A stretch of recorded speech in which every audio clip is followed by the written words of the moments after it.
We are live. This is the CHRILLCAST live, and I actually have to take credit for being late for once. Will did not cause it this time. I was early.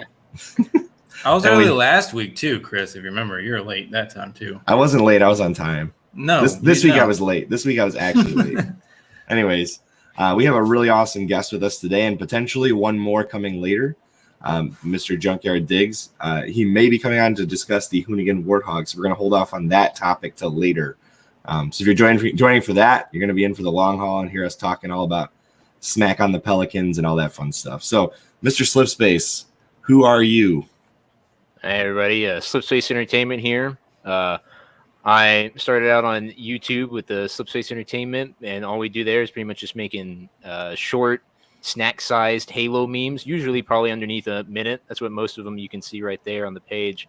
So if you ever just need like a quick laugh, especially if you're a Halo fan, just stop by, watch something easy to pick up and put down. And one of his videos has 37 million views. Yeah, I still get so much traffic on that one. It's like, all right, cool. One of my most simple videos I didn't think we'd get anywhere was... It's probably just that name. That name strikes you immediately. Everyone's like, oh, cool, Molotov? That sounds chaotic. That sounds chaotic. I want to watch. Yeah, exactly. I think so. But your Halo for Casuals is awesome too, by the way.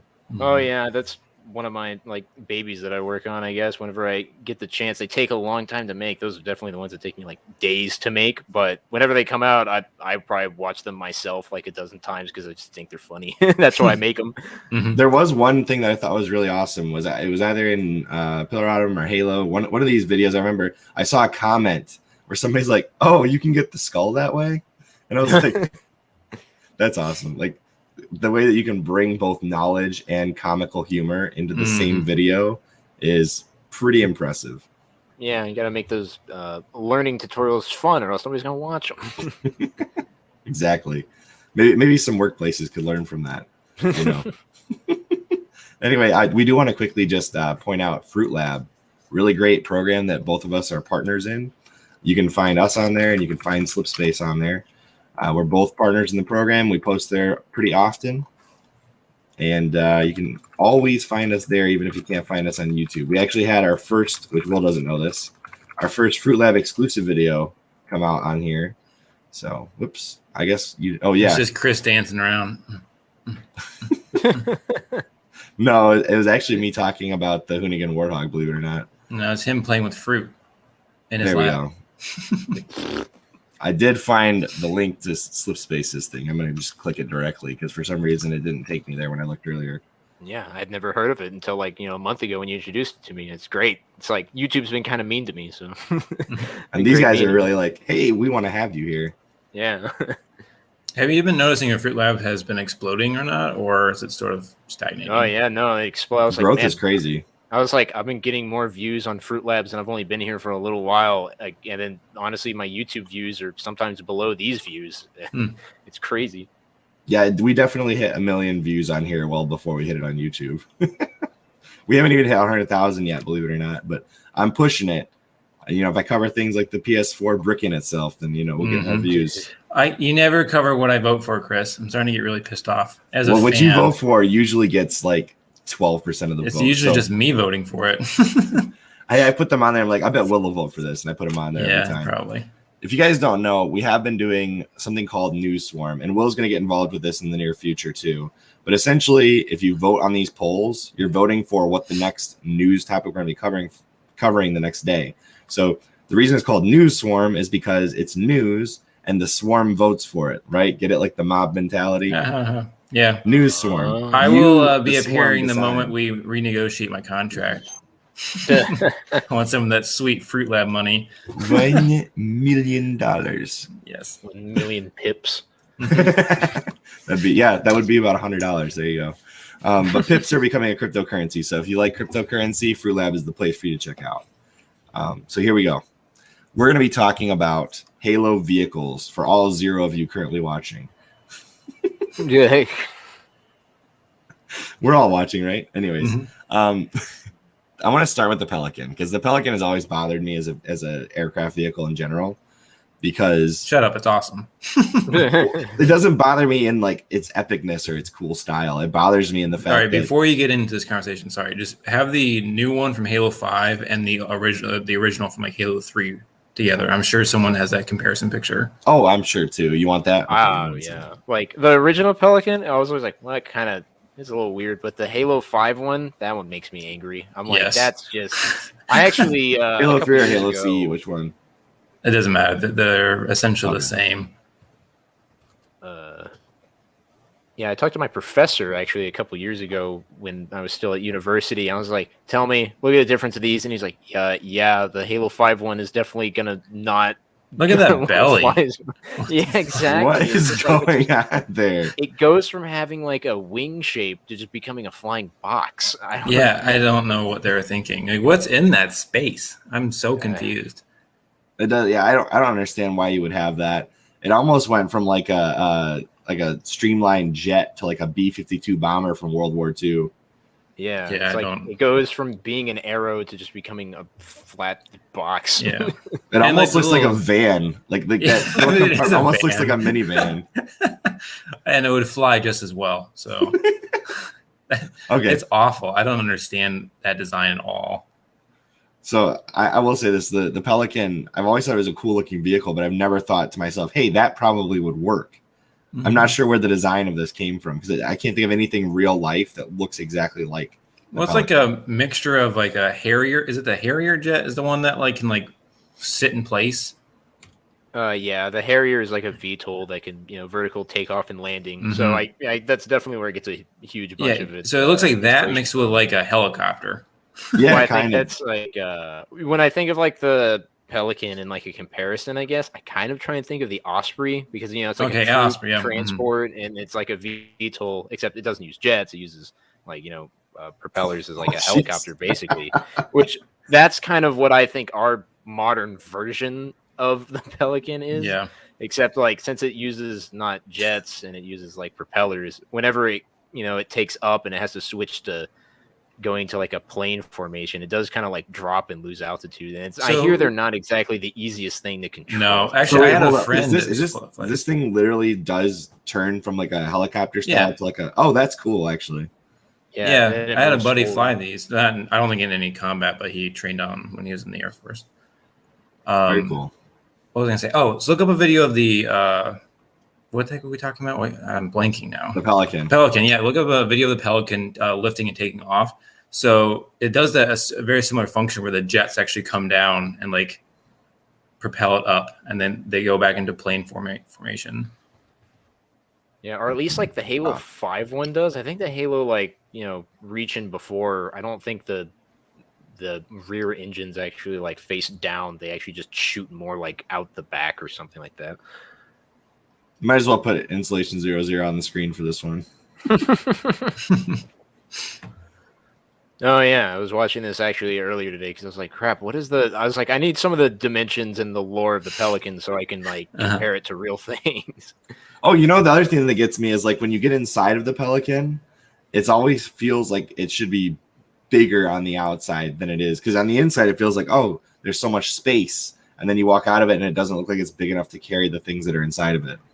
I don't know if it has to do with like being a Spartan or something in the game and like sizes just feel really weird, I guess, or what it is. Because, I've always kind of felt that too.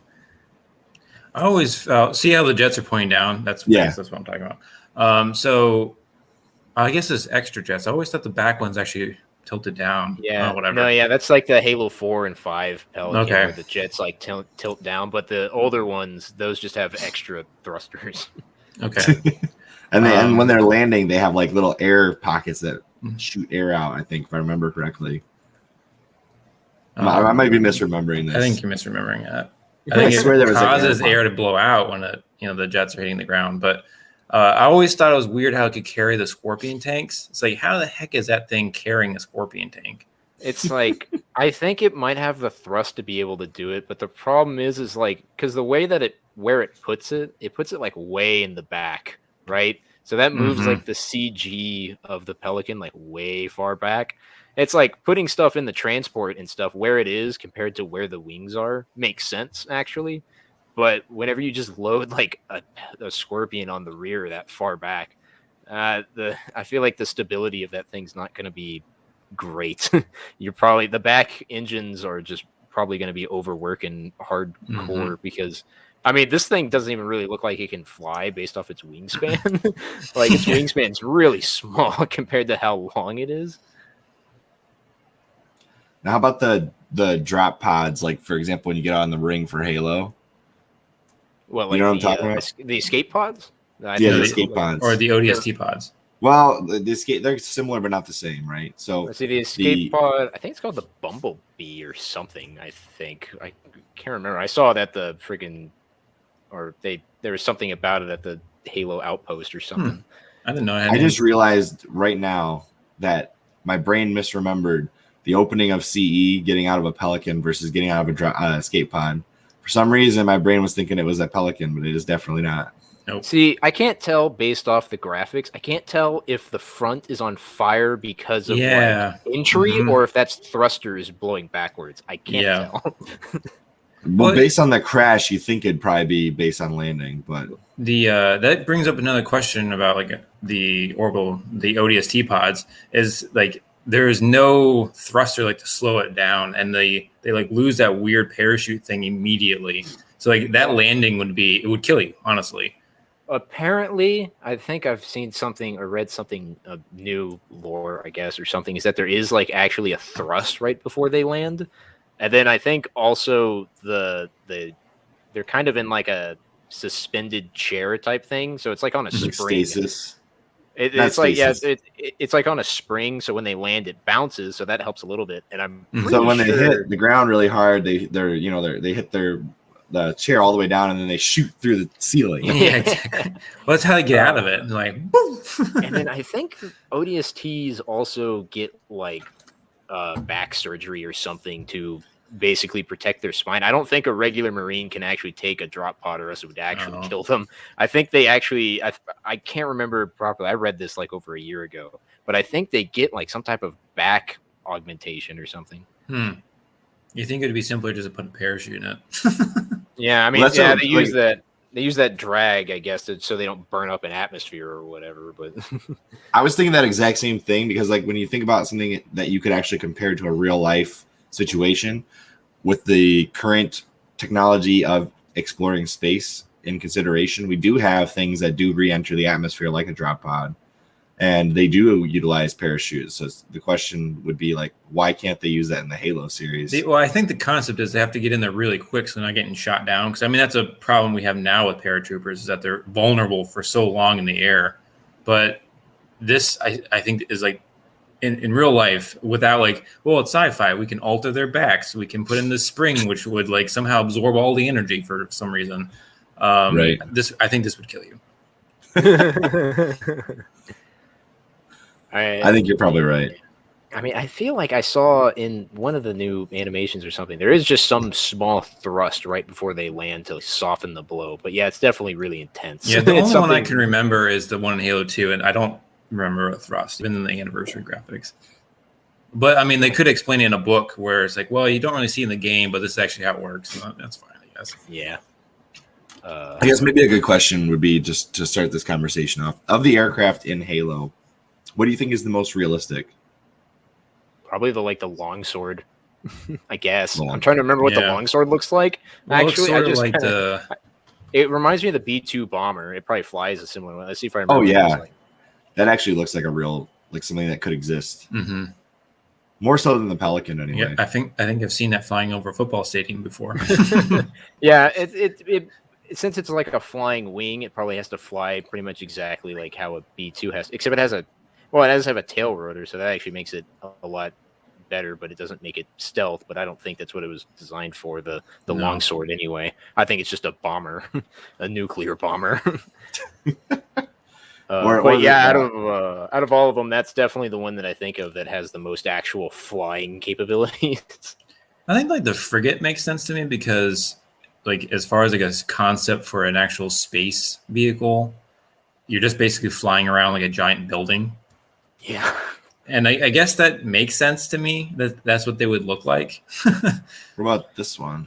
See, I think the Well, see, the Falcon's I always thought the Falcon was really weird because they have like rotors and stuff, but then it also just has all these thrusters on them, which I thought were excessive, I guess. I don't know why they have all of those like thrusters on them. I mean, the ones on the back, I guess, make sense so they can fly forward faster. And I guess that's also why they have the ones below the props, so that way they can, I guess, thrust forward more. I don't know. It just seems excessive. Also, the Falcon is huge and only carries like. Oh, Slipspace, I can't hear you. Okay. Look up the Hornet. The Hornet? I was going to say the only alien vehicle that I think could realistically be created is the, the one right here. Literally this guy. The Chopper. Chopper. I was going to say the Scrambler. I was like, that's not right. Am I back?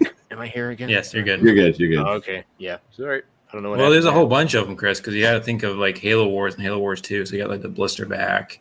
Yeah. And I don't Which one were you saying know. to look up again, Will? Sorry. Hornet. Hornet. Yeah, the Hornet. Maybe yeah. Hornet. I'll probably get Murder Hornets. Oh yeah, this one. Yeah, because there wasn't a whole level in Halo 3 with these. Oh yeah, there's No, several levels of them. The Covenant where you fly it like and Yeah. take over the towers or whatever. Mm-hmm. This thing I always thought was, I mean, it's using like thrusters, so I feel like this thing would not be very efficient, but you know, whatever. The Mhm. military is not really about that, especially in the future. They're probably just burning like, I mean, the Warthog runs on like hydrogen or whatever, so I don't know what this thing runs on. Probably just runs on water somehow. Yeah. But I always said this one was kind of dumb because it is so like it's not maneuverable and it's so light.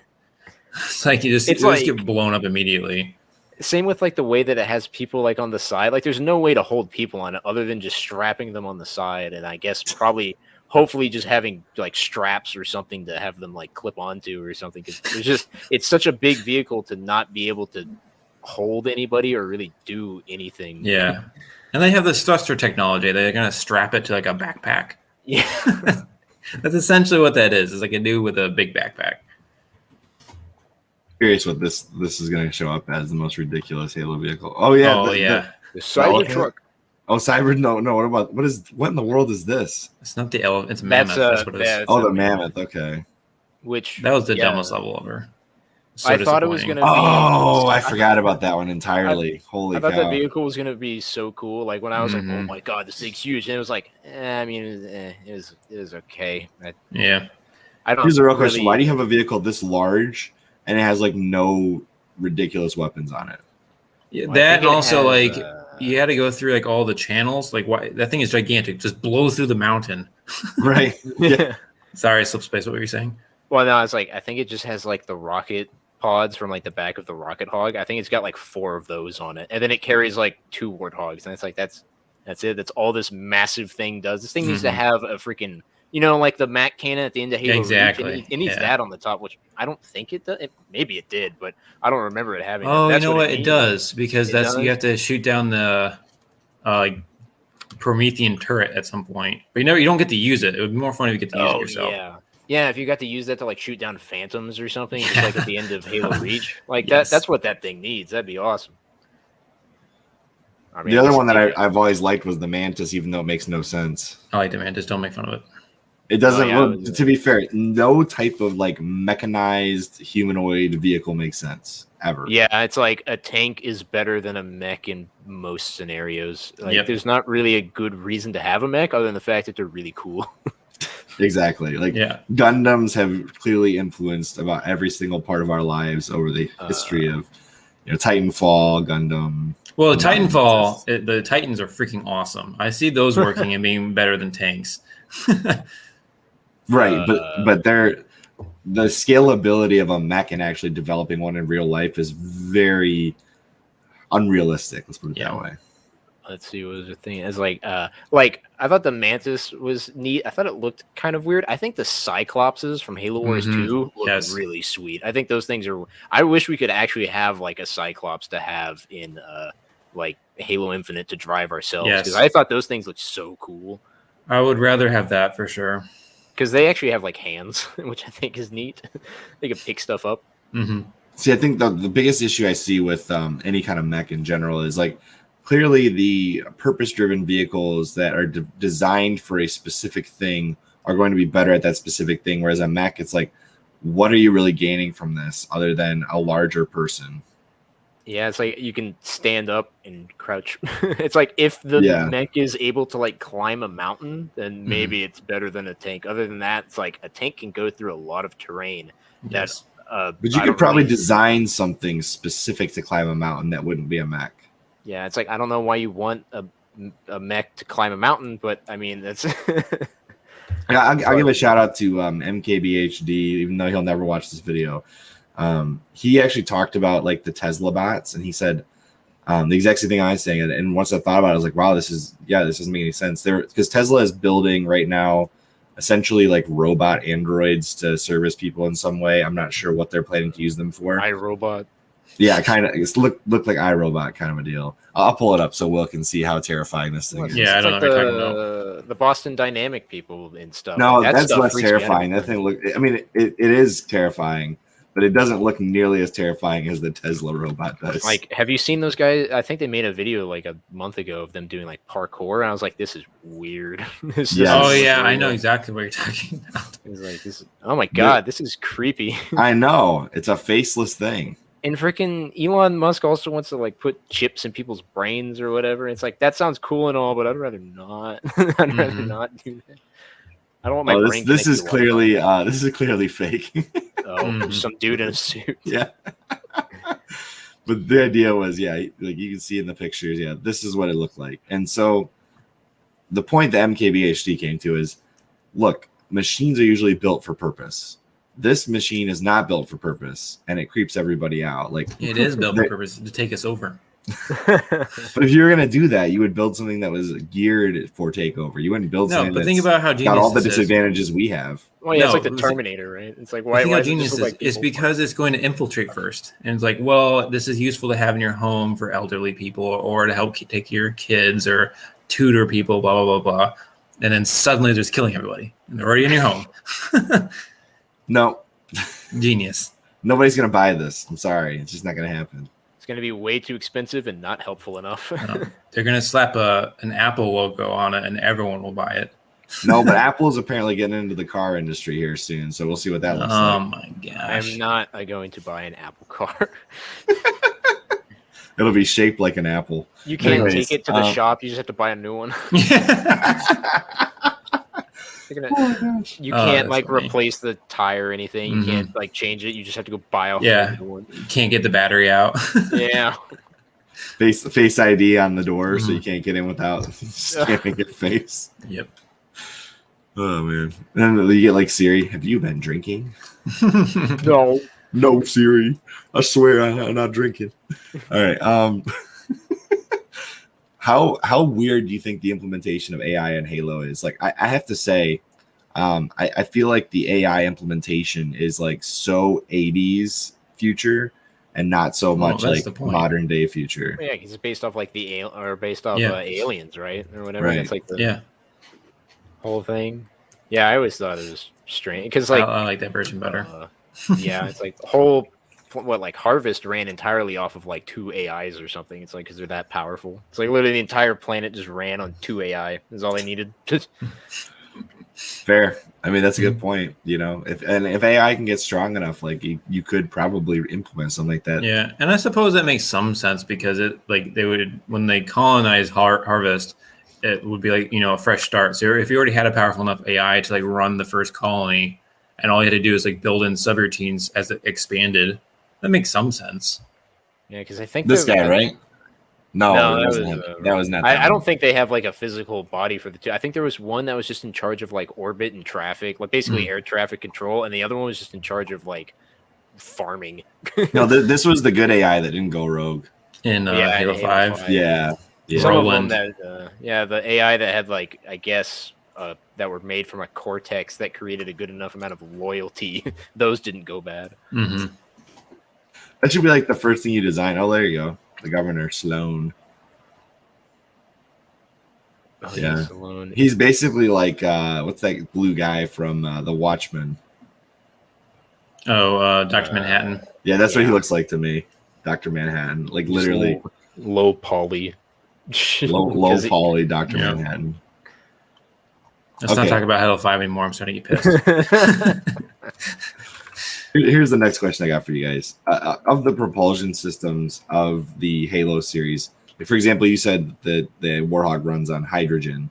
What do you think is the most unrealistic form of fuel in the Halo series? Like, for example, plasma of the Covenant. Like, basically everything's like plasma. They're alien. They do whatever they want. Sci-fi. Yeah, it was in one of the books. They mine some mineral or whatever, and it's like some mineral that doesn't exist or something, and they just use it to propel themselves. Like, I don't know how it works. The Forerunners had probably the most interesting, weird fuel source, and I know Installation 0 to 0 did a really cool deep dive on it, but I'm still like, I felt like watching that video was similar to taking hallucinogenic drugs, because like I really lost the whole point of the video somewhere in the middle. Just how far out there the Forerunners fuel source was. They get like all their power from like Dyson spheres and stuff or something like that. They literally just alternate universes. And they suck it out of a mini micro universe. That's right. Yeah, they friggin' Rick and Morty. And yet they have a gas facility that's like taking gas out of the gas giant. For what end, I don't know, because there's no research way of getting it to the Halo ring. So that those gas canisters have been piling up for 10,000 years or 100,000 years or whatever. You talking about the that one multiplayer map? And no, it's Halo 2. How they go back to that gas facility. Oh my gosh! Like, why does that exist at all? Yeah, maybe it was retroactively. Turned into that by the Covenant. No, it was definitely a gas mining facility. That's what it was. That's the whole point. Is this sucking the gas off of the gas giant? And like, I remember just thinking, like, what use would they have for this? To shoot enemies with, shoot it, and then it blows up nearby. Exactly. That's the only reason. It's like, this is a cool environment. We can have explodey canisters. Definitely need to talk about this guy, the Mongoose. It's one of my favorite vehicles, but it has like no purpose. The Mongoose is great because it's essentially just a 4-wheeler. Yeah, except like, I mean, it's so huge because even when you get on it, it's kind of big, but you're a Spartan, so how the heck? Like, regular people on this thing is absurd. Like, it's so massive, and it's like the way that they put people on the back seems so strange. It's just like a little platform that folds down rather than just like a chair. Which I mean, I think in Halo 5, it's actually like a chair. Finally, like that makes a bit more sense. And on the Mongoose, it didn't really make any sense. It was just like a platform that just folded down that you stood on. It was weird. Oh yeah, for like Rocket Race in the multiplayer map battles. Yeah, I'm not gonna lie. If somebody said hop on my Mongoose in like real life, I'd be like, no, I ain't getting on there with you, buddy. This is a bad idea. Like, I love the Gungoose because it's just fun and stupid, but that makes no sense because in like real life, you'd have to have some way of making the guns move. Otherwise, it's completely worthless as a vehicle. Yeah, because you have to turn the Mongoose to shoot it. Yeah. I think in Halo 2, they were gonna have the Mongoose, and I think they were gonna have a version of the Gungoose kind of, except instead of their guns being on it, I think it was just you holding an SMG. And maybe while driving. That makes a little bit more sense. It's like, okay, I guess that works. I don't know if you have to reload the SMG in it or anything. I don't know. I only saw a bit, but it's like, you're literally just straight up gangster, just doing drive-bys. Like, I guess it made it so you could shoot in any direction, so that worked. But I don't know how like effective it would be. But anyway, they scrapped it. The arbiter steals a Mongoose. He's on there, like getting ready to reload. And he goes, "Prophet of regret, take the wheel." Oh my gosh, so lame, Chris. We should just end there. Anyways, but no, I still love the Gungoose. I don't care. It doesn't make any sense. Obviously, it's essentially just a really heavy 4-wheeler. However, like back to your point about being so big, all of the vehicles are sized for Spartans, even though there's no Spartans. Yeah. So why are they mass producing vehicles for them when like they wouldn't even know that they're going to be there? Because Halsey's gonna bring the Spartans back sometime. Same even for like the weapons. Like the weapons are all massive. I mean, clearly the UNSC wants more Spartans. Like, why would you build all the vehicles for Spartans if you're not gonna have more Spartans? Yeah, it's almost like they just built the game to be fun and then didn't think about that. It's more fun to think about what Halsey's plans are. Speaking of which, How do you guys feel about the Covenant's main weapon on their vehicle for blasting planets? What, like their mining thing or whatever? Yeah, basically. Something I always thought, and it's like in other games too. It's so weird that like mining material or like mining tools just become straight up weapons because they're so powerful. It's like, well, I mean, if it's good enough to destroy mountains, then it's good enough to be used on people. Basically, yes. It's like 'cause that's what the Scarab is, right? The Scarab's just like it's a mining tool. Platform. So it's like a lot of the stuff that's killing us is just mining tools. Well, it's like in Dead Space how they're using like the maintenance tools, right? Like the ship maintenance tools. It's like the plasma cutter is not even like really a weapon, right? It's like a medical tool or something. Exactly. That's what. Yeah. So, what is your guys' favorite vehicle to drive in the Halo series? Mine's definitely probably just always the Warthog. I love drifting. I love drifting with that thing. That's the reason that Halo's even an FPS, right? Is because it used to be an RTS, and then they drove around in the Warthog, and then they're like, this is too much fun. Let's make it FPS. Or let's. Was that really the reason? Yeah, that's definitely one of the reasons they cite for sure. Yeah, they were like, oh, it's so fun to drive this. Let's just make this a game. Such a dumb reason why, but hey, I'm down for it. I love driving the Warthog. I can see why they loved it so much. Dude, the Warthog is just one of the best designed vehicles in the sandbox. And I will definitely get into the Warthog and all that stuff later on. But in regards to the sandbox, do you think there's any vehicles that are completely unbalanced that literally just kind of wreck the whole Halo sandbox? I think the Banshee kind of did in Halo 1, 2, and 3 a little bit. Just because if you got the Banshee in multiplayer, it would be so hard to take that person down. Yeah, I would definitely feel that way in Halo 2. That it was basically unstoppable. Yeah, unless you got a rocket launcher, there was no counter. Yeah. They have the tracking rockets in that game. I forgot about that. That was so much fun. Yeah, that's true. They did have that. And the Banshee is one of those vehicles that is just so fun to play. Like, I don't care if it's realistic or not. Yeah. Although, imagine you're crawling into a vehicle that you literally lay down in, and your head's like... Yeah, I always thought it's like, man, dude, getting in the Banshee would suck. It would hurt. Your neck would be killing you, dude. Like, that would be awful. No, there's no window, so they must just like look down and like there's a screen or something. Well, because it's made for elites, right? But since their necks are like kind of like these snake things, it's easy for them to like look up. For humans, it's like, oh god, oh. It's okay. The Spartans have an augmented back, so yeah, exactly. They did training for that. They said look up at the ceiling for 8 hours. Mm-hmm. Now, as far as the Banshee goes, which design do you think is the best? One of the originals. I hate the new ones. I hate them so much. They look cool, but I hate how they fly. I actually thought the Halo 2 Banshees were kind of the weirdest of the first three. Okay. Because I liked what they did with the Halo 3 Banshee, and I liked what they did with the Halo 1 Banshee. But I was like, wait a second. Are these the same thing when I played the Halo 2? The Banshee is like, this does not, it just didn't feel they were more fun. Vehicle. They were more fun in Halo 2 though, because they actually like the rolls and you can like speed up and stuff. They were fun. They just looked so different from the CE and 3 Banshees. Personally, I like the Banished one too. Yeah, the Banished one. All the Banished stuff is really cool. It's just like basically taking Covenant stuff, but then just making it super metal. Just like covering it in spikes and just making it red. Well, you're muted, by the way. Oh, I hope they're handled better. Or they handle better in Halo Infinite. Because I honestly, a lot of the vehicles, I just have not enjoyed how they've handled in the newer games. I think some of the designs are really cool, but I don't know. They just seem off, especially the Scorpion. Oh my gosh, I hate the freaking tanks in the new games. I never get them. Check this out. It's a bird, it's a plane, it's a real life-size Banshee. Does it fly? I doubt it. I love like the Halo 3 tank design. Although I hate the freaking Halo 3 tank because I don't know if it's just me, but that thing is bugged. I'll hit people directly with the shell and literally nothing happens. The Halo 3 tank is messed up, man. But I think it looks great. Yeah, well, the new ones, I never can figure out what direction I'm going. So I end up like going backwards and like to the side, and it's awful. I don't know what it is. Like, I don't know why I can't direct my turret and the tank at the same time, but what is that? I don't know what's happening right now. What year is this from? 2013. Oh my gosh. It's not bad actually for the time.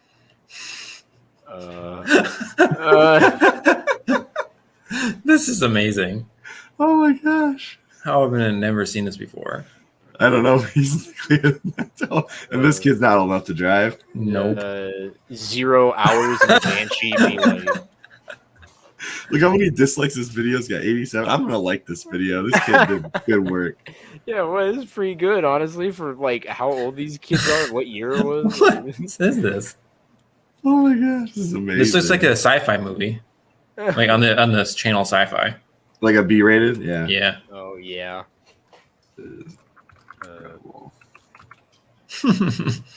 Well, there you have it. That's the most realistic vehicle right there. He already has one. Yeah, that's it. I want the oh man, what's the freaking what's the Halo 2 like Covenant Warthog? Is it like the Scepter? Scepter? Yeah, Scepter. Yep. Or a Spectre. Spectre. I'm expecting this person to be like, this is 8 years old. Why are you commenting on this?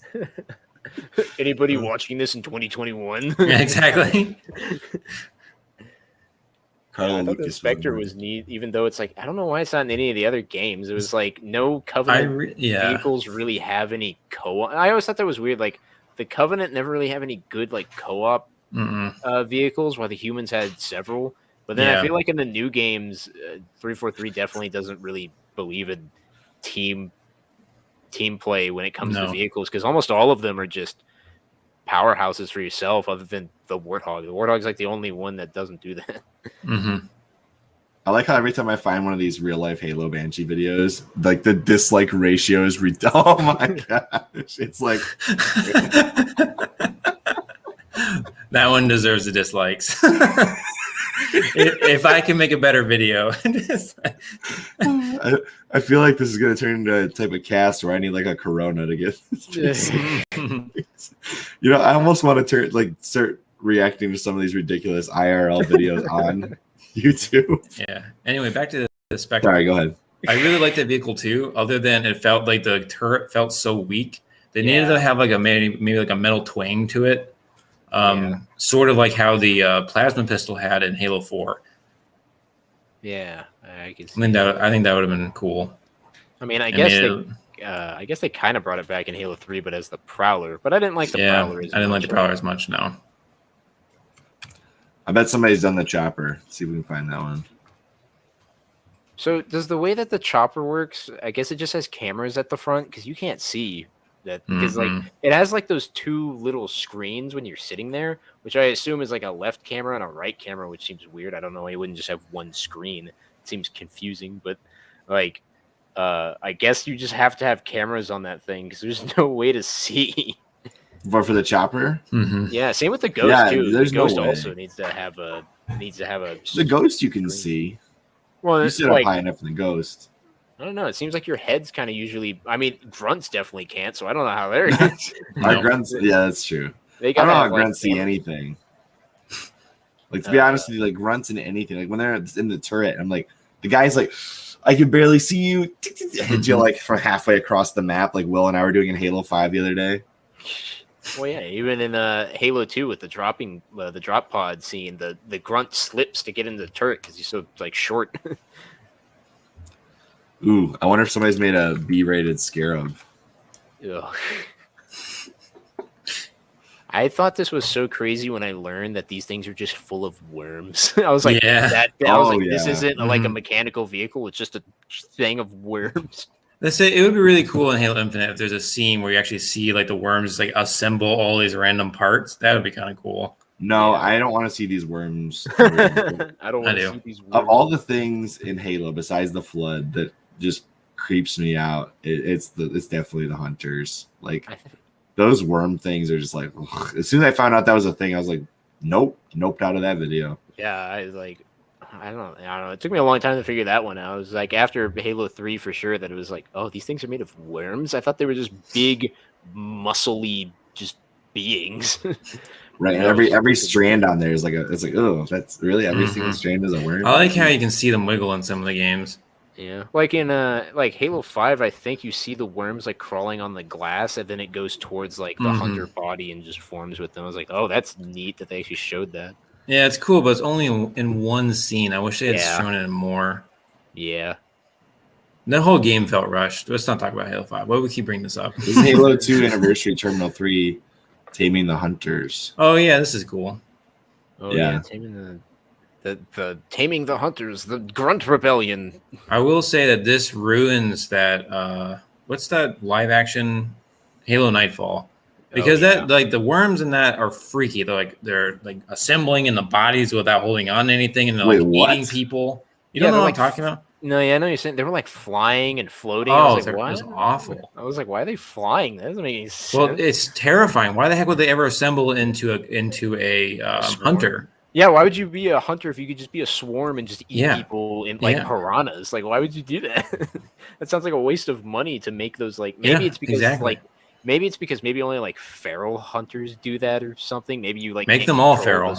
Maybe you can't control the swarm or something. Maybe I don't know. Swarm. I think hashtag swarm.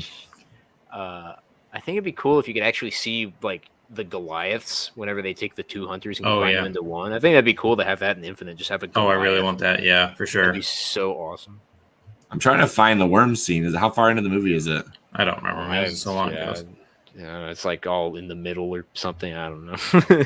Just look up the hunter scene in Halo. I tried already. Oh yeah. There's one of the worms. No, that's not even the freaky part. Yeah, I believe you. I believe it's not the freaky part. I'm not gonna keep this rolling so we don't get claimed though. Whew. Yeah, that's disgusting. So you're telling me no one is dazed by an elite walking through a mall? Yeah, Nightfall was not good. I liked Forward on the Dawn though. Forward on the Dawn was great. Yeah, I thought Forward on the Dawn was pretty good, and then Nightfall was just like, what? Had they? I just feel like they didn't have enough time. I don't even remember what the premise was. It was like we have to. Oh yeah, it was like we have to go to the Halo ring to get some material to make the cure for bombs that only kill humans or something. I was like, what? Yeah, that's what the hell. This premise is not great. No. If a Scarab's colony got out, save us all. Mm-hmm. Is it Legolo? Yep. Oh, you know what? I take it back. My favorite vehicle to drive is like the Traxxas truck. Yeah. Or like the little electric cart, like cargo cart. That's my favorite. That was great. Mm-hmm. You get to drive the Traxxas truck? Yeah, in Halo Reach you could. In Halo Reach you can drive everything. Yeah, it's fantastic. Oh my gosh, I did not know that. I'm about to try this now. You do it you on can get the forklift and everything. On the last level, when you get on the Mongoose, you go forward like 100 feet, and then there's like a Traxxas truck, and you can just get in that. You used to actually be able to make the jump across the bridge, but you can't do it anymore in the MCC unless they've patched it. You can drive this thing? Yeah. And they added it to Forge finally, but you used to only be able to drive it in the campaign. Same with, does it drive like well?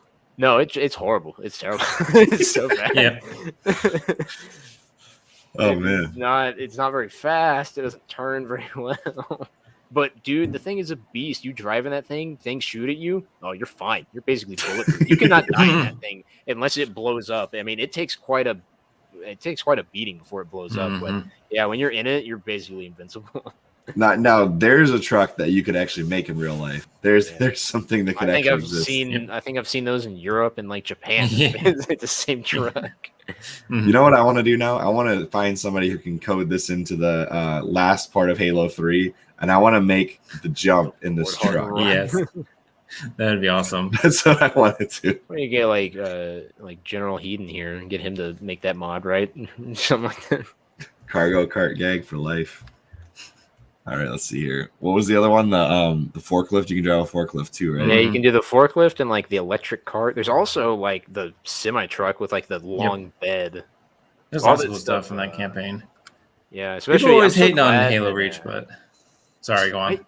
Well, no, yeah, it's like Yeah, I'm so glad they added all those vehicles into Forge now, because that's what I really wanted to be there, and I was surprised they never were. And I never knew that people hated like Halo Reach so much when it came. I was like, oh yeah, this is great. And then it took years later that I realized that apparently the community was really split on it. I was like, I had no idea that people didn't love this game. I had no idea. Well, it's confusing for me because like I'm an OG Halo fan. I grew up with the original game and I played all of them, and I love Halo Reach. So I have no idea what the hate was.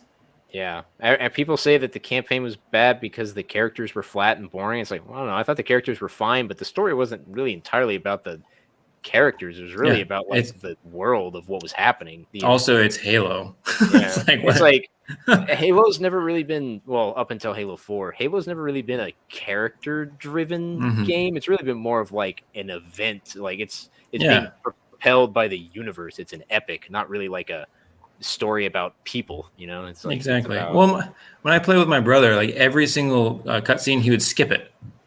So what is wrong with you?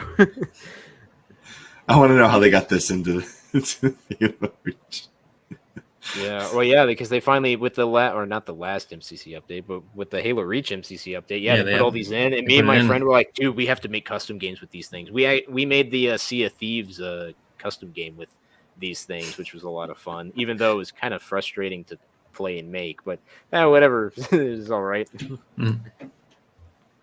Let's see. I want to find Halo Forklift. I did not know you could drive some of these vehicles, to be honest with you. Like I did not know this. It's like the forklift especially. Like the forklift was you know why I didn't know this is because I didn't play a lot of Halo Reach.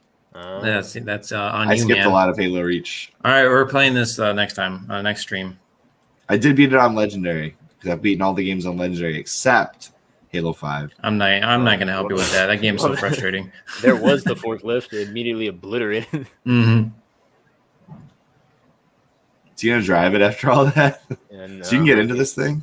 Yeah, you can drive it around. It's very slow.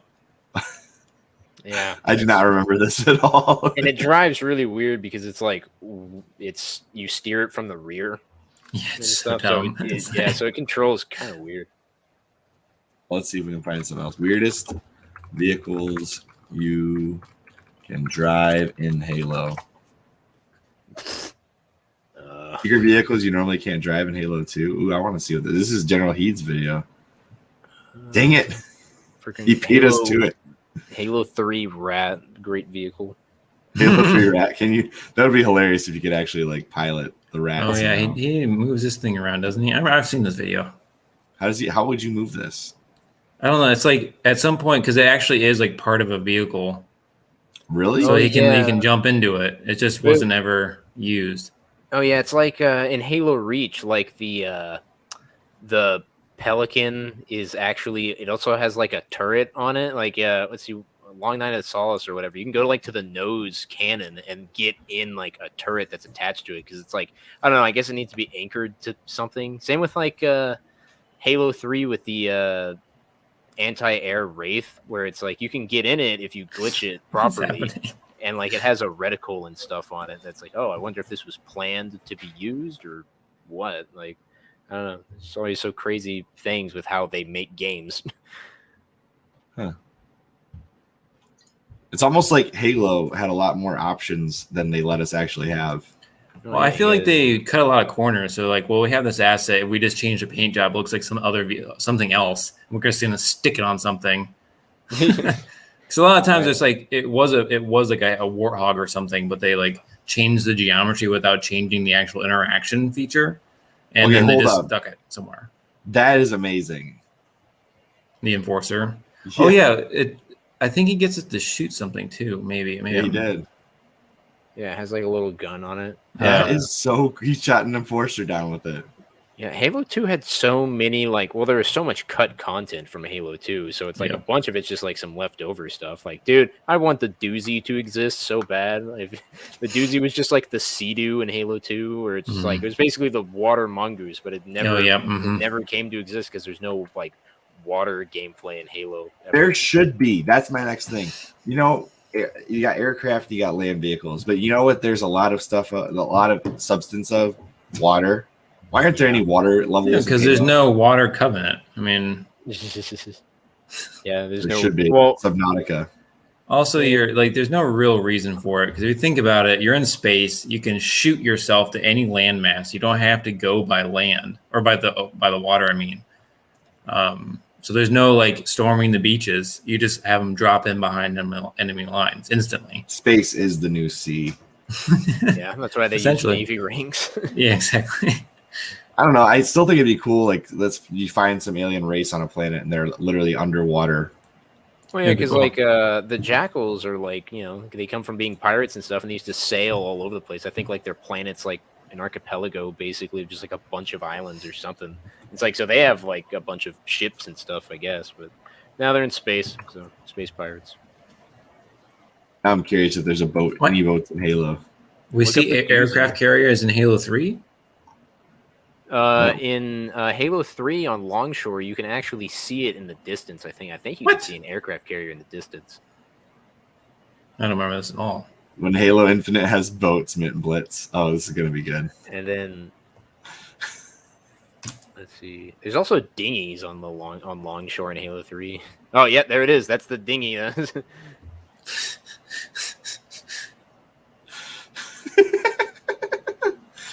Oh man, this is great. And he's even got a reticle. See, this is the kind of fun we need to be able to have in Halo. Oh my god, he just smoked a Banshee with a boat. Yeah, I'm all for boat vehicles, but I don't see them adding them in. Aircraft carrier. Yeah, what if like the aliens can't swim? Then you're good. Oh yeah, like what is it? World of the Worlds or what? War of the Worlds, where they're like allergic to water, or something like that. No, War of the Worlds. It turns out like I think smallpox essentially did them in. Yeah, something the birds gave them, right? It was essentially like a bacteria that they had never been. Obviously, had never been. Even though they've been hibernating for a million years, they never thought to take samples. Right. Exactly. No idea what this aircraft is, but yeah, I think you can see like the aircraft carrier like on Longshore, like in the distance. If that's what it is, it's kind of hard to tell. It's just some massive boat.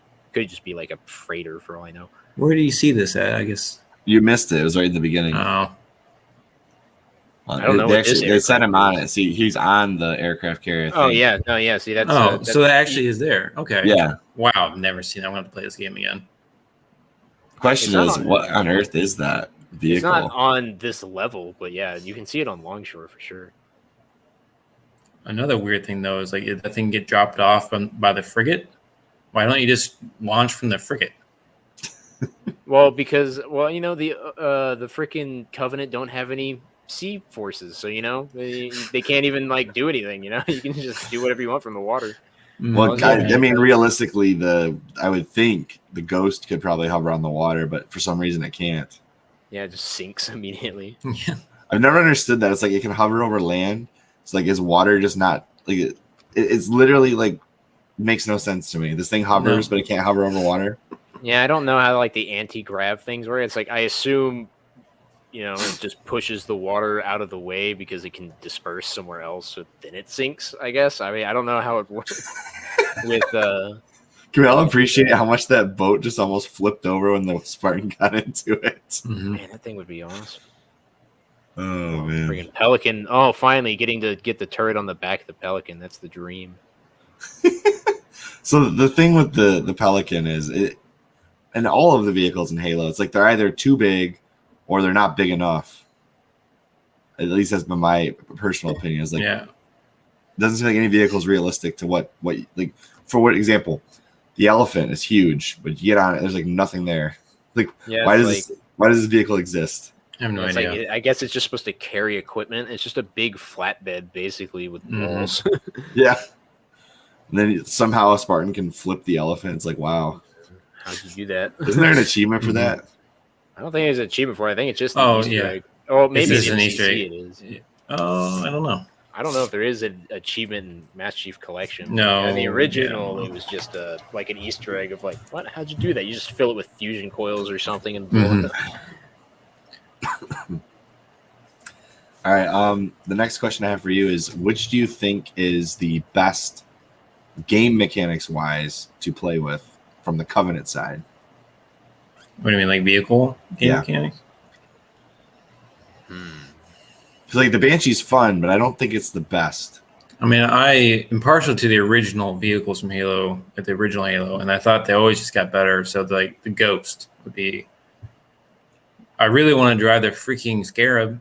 That would be amazing. Oh yeah, true. I always thought something that whenever me and my friend will play like Big Team Battle or something, we'll get it. One of us will get in the Wraith and just be in the back of the map, and the other one will just go like in the middle and just spot for him, be like to the left, further, and just try and like bomb certain spots. I always thought it was cool that the Wraith, you can just use it as like an artillery show, basically. Like an anti-aircraft, basically. Yeah. It's like if you're by yourself, you can't really tell where they go from that far. But if you get someone to spot for you, like you can, it could be amazing. You can just be bombarding them. So we'll do that sometimes and just destroy the other team if we can get our shots on.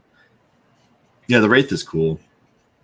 I did like the Spectre. That was fun. I like Chopper. Chopper's fun too. Just so funny, you can just smash into a vehicle and just blow them up immediately, basically. Yep. I want the platform to be playable that the prophets sit on. I want to ride the chair. It has a cool weapon on it. Very effective weapon. Yeah. I wonder if somebody's actually. I'm sure somebody's hacked that into the game. Oh yeah, I'm sure there's a mod for it. You have to wonder why the Prophet of Truth doesn't use it in Halo 3 to kill the Arbiter. Yeah, he just like when Johnson when Johnson's there, he's just like kind of walking around. I know, like he can have his chair. You have like a rocket beam chair. Oh, I can't believe they're flying this around. And you're like, no. Whenever we ascend the great journey, I'm gonna be pure. I'm gonna be walking there. I ain't taking my chair. I guess that was his mentality. I don't know. I will say it is odd how like in the races of the Covenant, the most crippled alien is like the one that's the Prophet. Yeah, but the most manipulative. Yeah, but there's only like what 3 or 4 of them that are actually like in charge. There's actually a whole bunch of prophets, right? Yeah, but in the games, there's like 3 or 4 of them. I mean, it's a good representation of politicians today. They're old, decrepit. No one knows why they're there. Yeah, it's like, well, why are these people in charge? He's like, pulling all the strings. But nobody questions it. Exactly. It's better than like, in most games with aliens or whatever, it's like, oh, who's the big boss guy? It's like, it's just a bigger version of everyone else. That's all it is. He's just taller and bigger. That's what it was originally. Did you know that the prophets were just going to be bigger elites? That's what I did not know that. Yeah. Wait, what? Is that true? Yeah, it totally is. So you actually see them in the gallery in Halo 2, where you see the I don't remember not the honor guard, but like the Council of Elites. You see them in the corner, but that's actually what the prophets were going to be. That's hilarious. It's like, yeah, it's like that's what they always do with aliens, is just make the higher ranking ones just bigger versions. Mm-hmm. It's like, God, could you imagine that's just how everything works, just based on your height is just what your rank is. It's like you find the Thanos brute. It's like that guy's in charge. Let's see here. I don't know. I can't find it. Well, if you find that, send it to me. I'll pull it up because I want to see this. It was in a Vidoc or something. No, that's Harley Brook is always helping us here. There's always 3 hierarchs or high prophets, but there's a bunch of lesser prophets or ministers. Yeah, it's like which makes sense. Yeah, it's like the high council, and then I guess the regular council. Mm-hmm. Whatever. Imagine being the Forerunners, and then like somehow you're back and you see what they're doing with the rings, treating them like a religion. You're just like, what is going on here? Well, you get to hear like 343 Guilty Spark have like conversations, maybe in the terminals about it. Yeah. But because they were like really sexy beings at one point, and then they got like devolved into their current form by the Forerunners. For pulling the same crap that they're doing now. Yeah, pretty much. And the thing that I find hilarious though is like these structures, these rings. The only thing I've ever seen, and it's not an IRL thing, it's another sci-fi that looks like the Halo rings, is like the Stargate. Oh yeah, yeah, or the Ring World it's based off of. The ring. That's really what it's based off of. It's a story. No, I don't need to look up Halo Ring World. So Ring World. What is Ring World from? I believe that's the name of the book, right? Yeah, there it is. Look, that's the exact same thing. Oh my gosh, I didn't know that. I learned something new every day. Yeah, You know, so sci-fi. freaking Halo was just based off of Ring World and Aliens. Yeah, pretty much. You can see a lot of similarities. Yeah. Although I will say the gravitational pull of a ring world is intriguing to me, because when you think about it, like it's like centripetal force that holds you on versus like a planet which has gravity. Well, yeah, It doesn't spin, does it?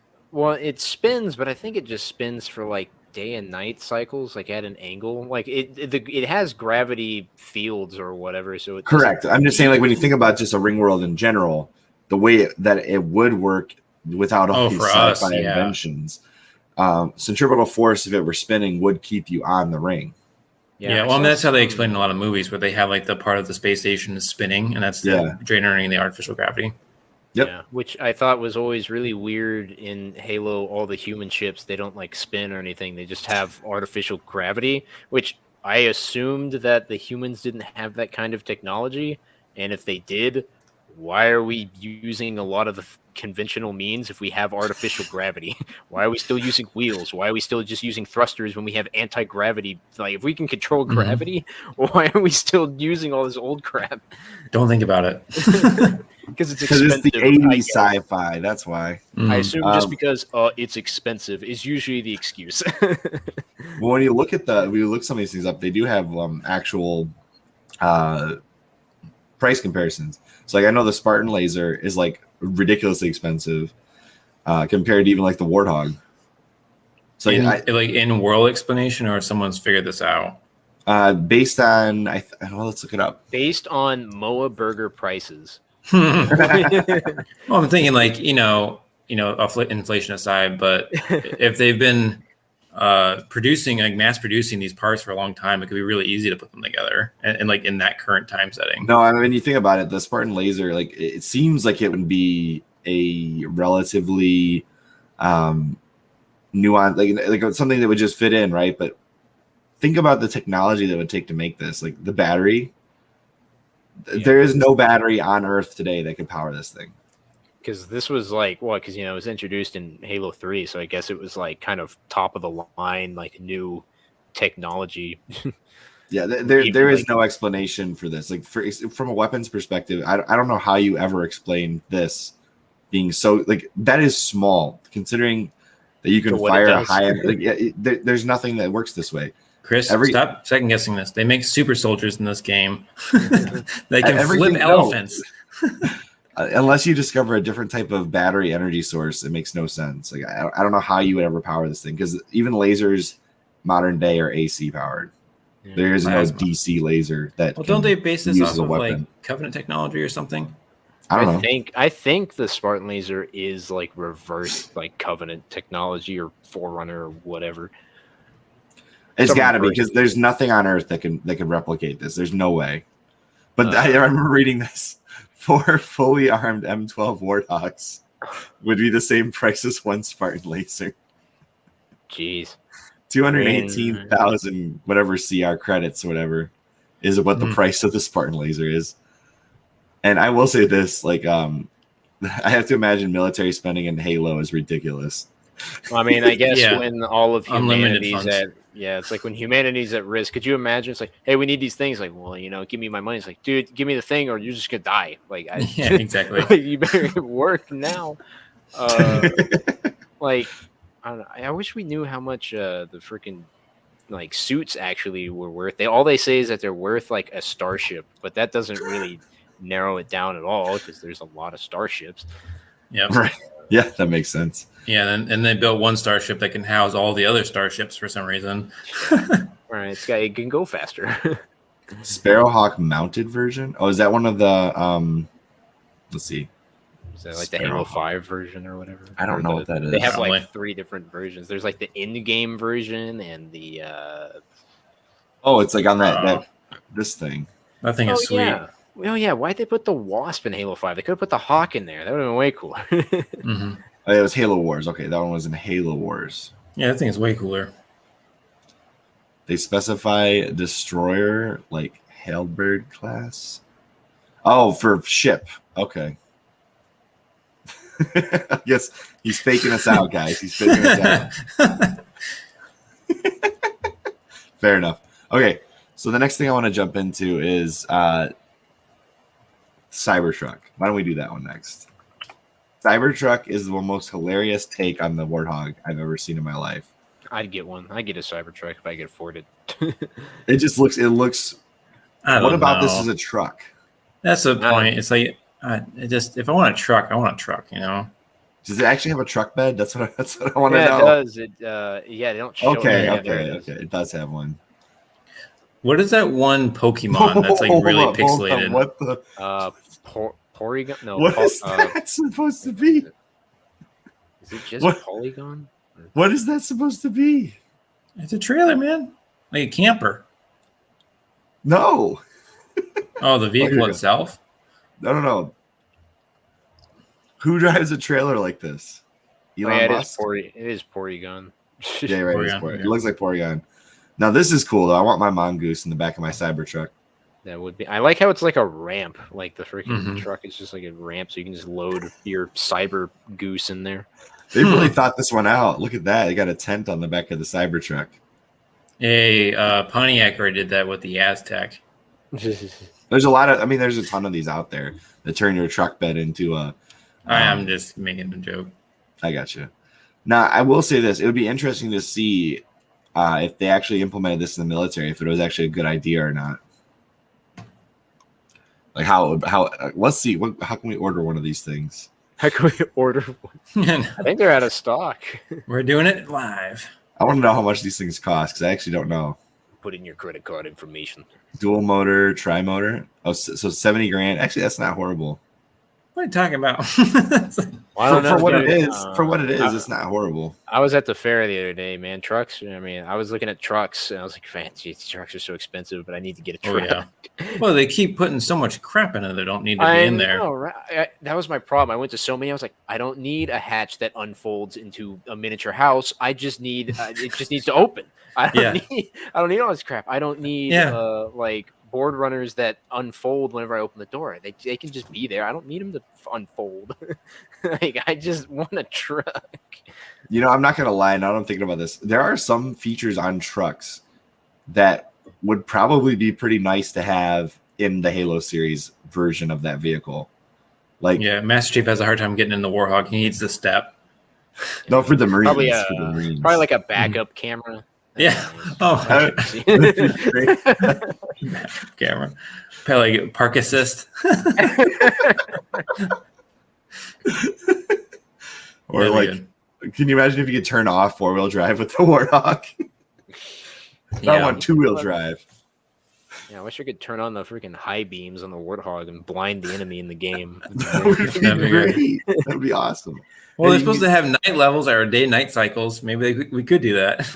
Oh, that would be sweet. Or like there were deer in the trailer for Halo. You could actually have a deer in headlights. That's very turn on and off the lights for like stealth purposes. That'd be neat. I want to see some stealth vehicles from the Banished and see what kind of quiet vehicles you could get that way. So that'd be pretty neat. Banished. I don't picture the Banished as a very stealthy group. That's fair. Yeah. There's like breaking all the trees as they're going through. So check this out. You can order a Cybertruck with only $100 down. There you go. Nice. You won't get it till sometime in 2022. But is it electric? It has to be electric, right? It is. Yeah. Oh yeah, it's totally electric. Yeah, it's probably to make a truck that runs on DC, a battery. I can't imagine what that takes to be honest. I'm just going to get the electric F-150 if I'm going to do it. Yeah, I did actually recently buy a truck, so I have one. Not an electric one, though. No, not an electric one. You're still killing the environment. We hate you. I honestly hate new trucks because like they're getting freaking gigantic now. So like the F-150 is like the size of what the 250 or 350 used to be. And then the Ranger is what the F-150 used to to be. And no, I've seen the new Rangers. They're not the size. They're still smaller. They are huge. The Rangers, they're bigger than the 90s Rangers. Because I've seen that one. Up until like a year ago, they're bigger than that. Yeah. Now, the new Ranger is like, it'd still be a step down from even like the 2011 F-150s. It's still smaller because that's what I have. I got a 2011 F-150. And I mean, they are moving the Ranger into the F-150 slot, and then they're making a smaller truck called the Maverick to take the Ranger's slot. okay. Yeah, the trucks are just getting so big. Like it's like, dude, I'm trying to buy I'm not trying to buy like a studio apartment on wheels. I Like, know. I don't need all this freaking space. Just put it all together and get an RV instead. Yeah. Well, like, remember the days when you just had like the roll down windows and you just had like the dial for the air conditioning, just like move it up. It's like, yeah, exactly. Right. I Like, wanted it to be colder, so like you just moved up the little thing. It's like, now you got to pull up your iPad thing. oh and my go through, gosh, like, it's 3 so settings. complicated. Well, I have a new Fusion, and the thing is, like, it takes me a long time to get the air like adjusted. Oh, I hate the Fusion screen. We had a Fusion Oh for my quite gosh. some time, and Nothing wrong with the that. screen on the Fusion, like thank the Lord the Warthog doesn't have any air conditioning, so Master Chief's like, whatever. So, but yeah, trying to go through that prompt, it's like, can I just have dials? Like, I'd rather just have dials. Yeah, I would rather have a dial. Oh my gosh, I hate touchscreens in the cars. And Yeah. and if you have remote start in the Fusion, it never does. It never starts the right way with the right temperature. It's always wrong. Yeah, Every I'm getting time I do it, old. every Back time in I my do remote day. start, I get in the car and it'd be like, Mhm. it'd be like a hot day and it's like the heat's on. It's like, why would this be the choice? Or like Yeah. it's the middle of winter and the AC's on. It's like, this makes no sense.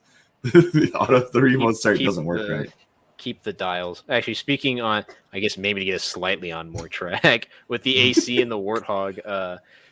If you look up like the Snowhog, they in Halo 1 they were making like a Snowhog that had like treads and it had doors on Really? it and stuff. I don't know if you've seen it. You can maybe look up like Halo CE Snowhog maybe, because there was one where it had treads and it had doors and stuff, and like maybe it had like a heater or something. And it was like, speaking of that, let's see if they. Oh, this? Yeah, there it is. Oh, Yeah, that's cool. Yeah. That's neat. that would have worked. I don't think you great want somebody like, on the Sidewinder. turret. I don't think you want Yeah. somebody in the turret on that one.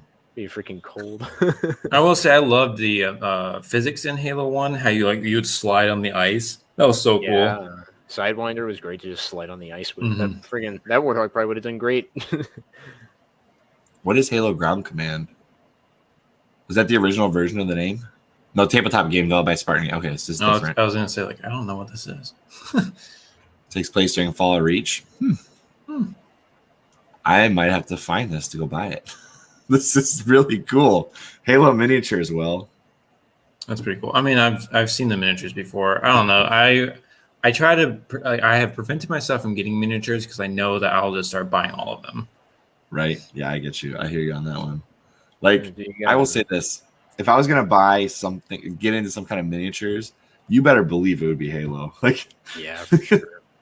actually, the game I've always wanted was Advance Wars mixed with Halo, because like that would be cool. Mm-hmm. You ever seen Advance Wars Slipspace? I don't think so. Or maybe It's like a tactical turn-based RPG, but you use essentially military vehicles and then infantry and move them across the map. Like they have a certain number of spaces they can move per turn. It'd be like Halo Wars, but if Halo Wars was on a grid instead of like a real-time strategy field. that'd be pretty sweet. I don't know. Right now, I'm definitely on like a big like strategy kick right now. I just started playing Halo Wars 2 again out of nowhere and playing like Civ and freaking like Iron Harvest and stuff. So I was like, cool, I want to play strategy games again. Here's a good point. Here's a version. This is what it looks like. Oh, So you fire from one to the other. It's not real time. It's turn based. That's the big Yeah. difference between RTS and this. So you move them across the grid, and each of them have their own special move set, and then you try to take out the entire enemy on the field. It'd be like if you were simulating a battle in like the war room before you go and actually execute, and this is how you would like. Oh, like a move mini units game. It'd be around. kind of cool to like find this if you go like onto the like in the war room of the Infinity. That would be cool. That'd be I cool. think Yeah, you could they, probably play it there. I feel like Halo Infinite needs to have like some Easter eggs of playing other games. Like Halo have like Halo 2600 in there. You Yeah, ever that'd seen be so cool. 2600? No, you know what they need Yeah. to do? Somebody needs to program Doom into the Warthog's touchscreen. So you can literally play the OG Doom. Doom's already Sitting in done the that, man. So Doom, or you can already play Doom in Doom. yeah, but now that Doom is in the same house as Halo, we need it in Halo. No, I'd rather just have some Halo stuff in there. You know, they already know they're going to be a Doom, like an armor set. Oh, for sure. Dude, don't worry. This is- Freaking Todd Howard already put Skyrim in your Warthog. Don't worry about it. Halo Fleet Battles. I need to see what this is. Oh, that tabletop game. I wanted to get into that, but I don't have enough money to buy all the figures. Oh, Fireteam Raven on terminal. That would be sweet.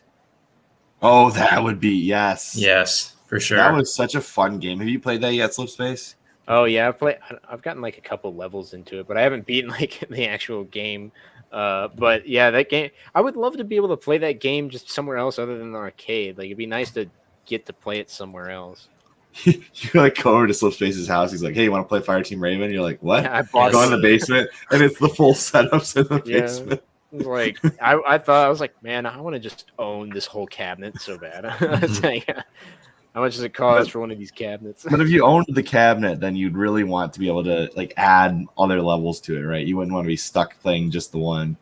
Yeah. Well, yeah. Yes and no. It's like buying other arcade machines. You just buy it for what is already offered. For the record, I do believe that those are between $10,000 and $15,000, FYI. What the Better than the cabinets? Cybertruck. For the 4-player version, I looked this up once. 25, 45. The 25,000 or 45 truck. Yeah, it's really Well, expensive. Cybertruck was between. No, not the truck. The arcade cabinet. No, when I looked this up before, it was like between 10 and 15. Let's see. Shopping.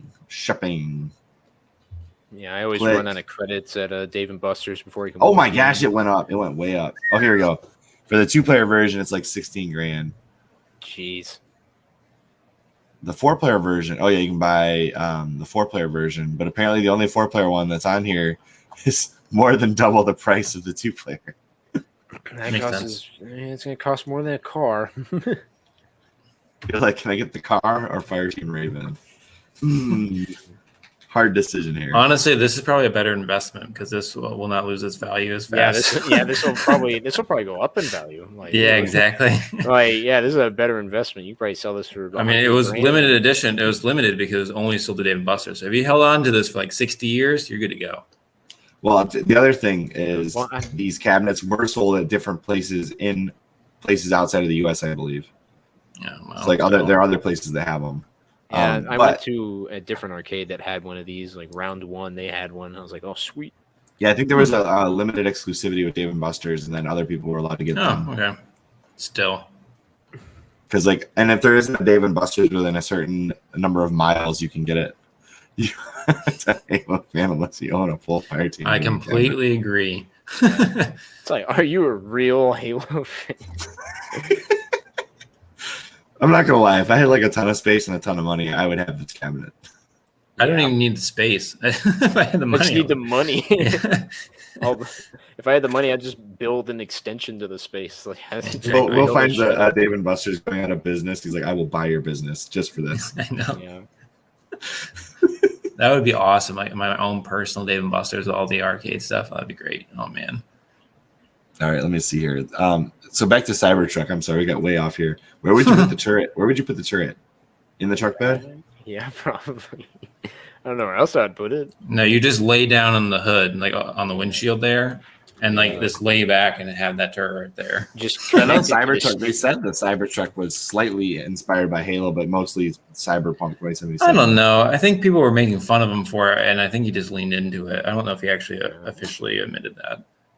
Yeah, because look, they have some pretty cool renditions where the Cybertruck looks like the Warthog. Did they just edit that, or did Elon Musk Yeah, I think they just make edited it. I think they just edited it. I was like, I wouldn't be surprised, honestly, if Elon Musk just made a Halo version. Like, Here are some of the coolest mods and attachments. Just like you want to add a machine gun to your Cybertruck. The thing is, I would be more willing to buy that if this is how it came. Yeah. With the turret and the shark fangs or whatever. It comes with the freaking like the gas cans on the back, even though it's just electrical. I Which, I mean, I always thought that was kind of weird. The Warthog runs on like water, but it's got those red gas tanks on the back. I never thought about that. I was like, that's what are dumb. those just? Yeah. Are those just full of water? Why are they red? If they're Maybe full they're of water? backup gas. Like maybe it can run on both. Well, that would make it can just run on the water. Why would you want it to run? And also, you just have them hanging off in the back, so you just shoot that and you blow up. Yeah, it's like I think they're just full of water, I guess, but I don't know why they're red cans. Yeah, I would have to say, like, how much do you think this gun would cost to add to it? Like you're going through add-ons, like, oh, and 45 grand for this. I don't know how much it's worth, but I gotta have it. It's going to cost you a military license, 45 grand, and you can only buy the ammo through a Tesla. Totally worth it. Has to be Tesla bullets. Let's see, a M134 minigun is going for 1.5 million right now. Oh my gosh. Or you could just kind of go down and maybe get like a 50 cal machine gun for like, let's see, what is this?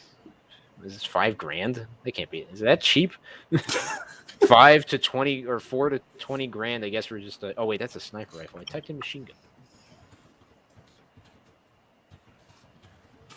Let's see if we can guess how much the Halo vehicles cost. Let's see, yeah, how many MOA burgers? It was like 270. I don't know. You had like the page up earlier of how much the Warthog cost in universe. How much would you pay for a real Warthog? $28,000. What? I would pay a lot of money. I would pay all my money for it. Hold on. What is this? Depends. Somebody sold this? $28,000? What is this? Just like a body thing done to it? And there's no like real. Let's see. 100% drivable. It's a Land Rover. Okay. Due to be scrap removes. Huh. Okay. But I want the real Warthog, like the one with the turret, fish tails, has all the right sounds. Hey, I've considered picking up Forza just because of the fact that they said they have a Warthog drivable one. Don't pick it up, man. Just play it on Game Pass. Yeah, I was like, it's like that's what I meant. Right? That's what I meant. You gotta specify, Chris. We are physical game buyers, so. What is a Halo gun? What? Motor biscuit. Oh, I wonder if anybody's done. So you know the thing that I thought about is there are absolutely no races in Halo that ride a animal. Why would they? They're spacefaring. I'm just saying. I'm gonna put a turret on a horse, man. Well, in Halo Wars 2, there's like that one. I think if you play as Yap Yap or something, there are grunts that ride. Like with do they ride roots or do they ride hunters? I can't remember. They ride something. You're right. Is that? And then I know in Halo 1 they were originally going to let you ride like the blind wolves or whatever. Mm-hmm. That was the original idea, but then they scrapped that. Yeah, but just imagine how ridiculous. Oh, it would be. I know exactly what it would look like. It would look like the Rise of Skywalker when they have the horse creatures running on the spaceship. Yeah, like it's so dumb. Here's a not so fun truth. The Moa Burger combo running 777 credits. Seems credits are almost 1-to-1 with modern day USD. Yeah, I really want a cheeseburger now.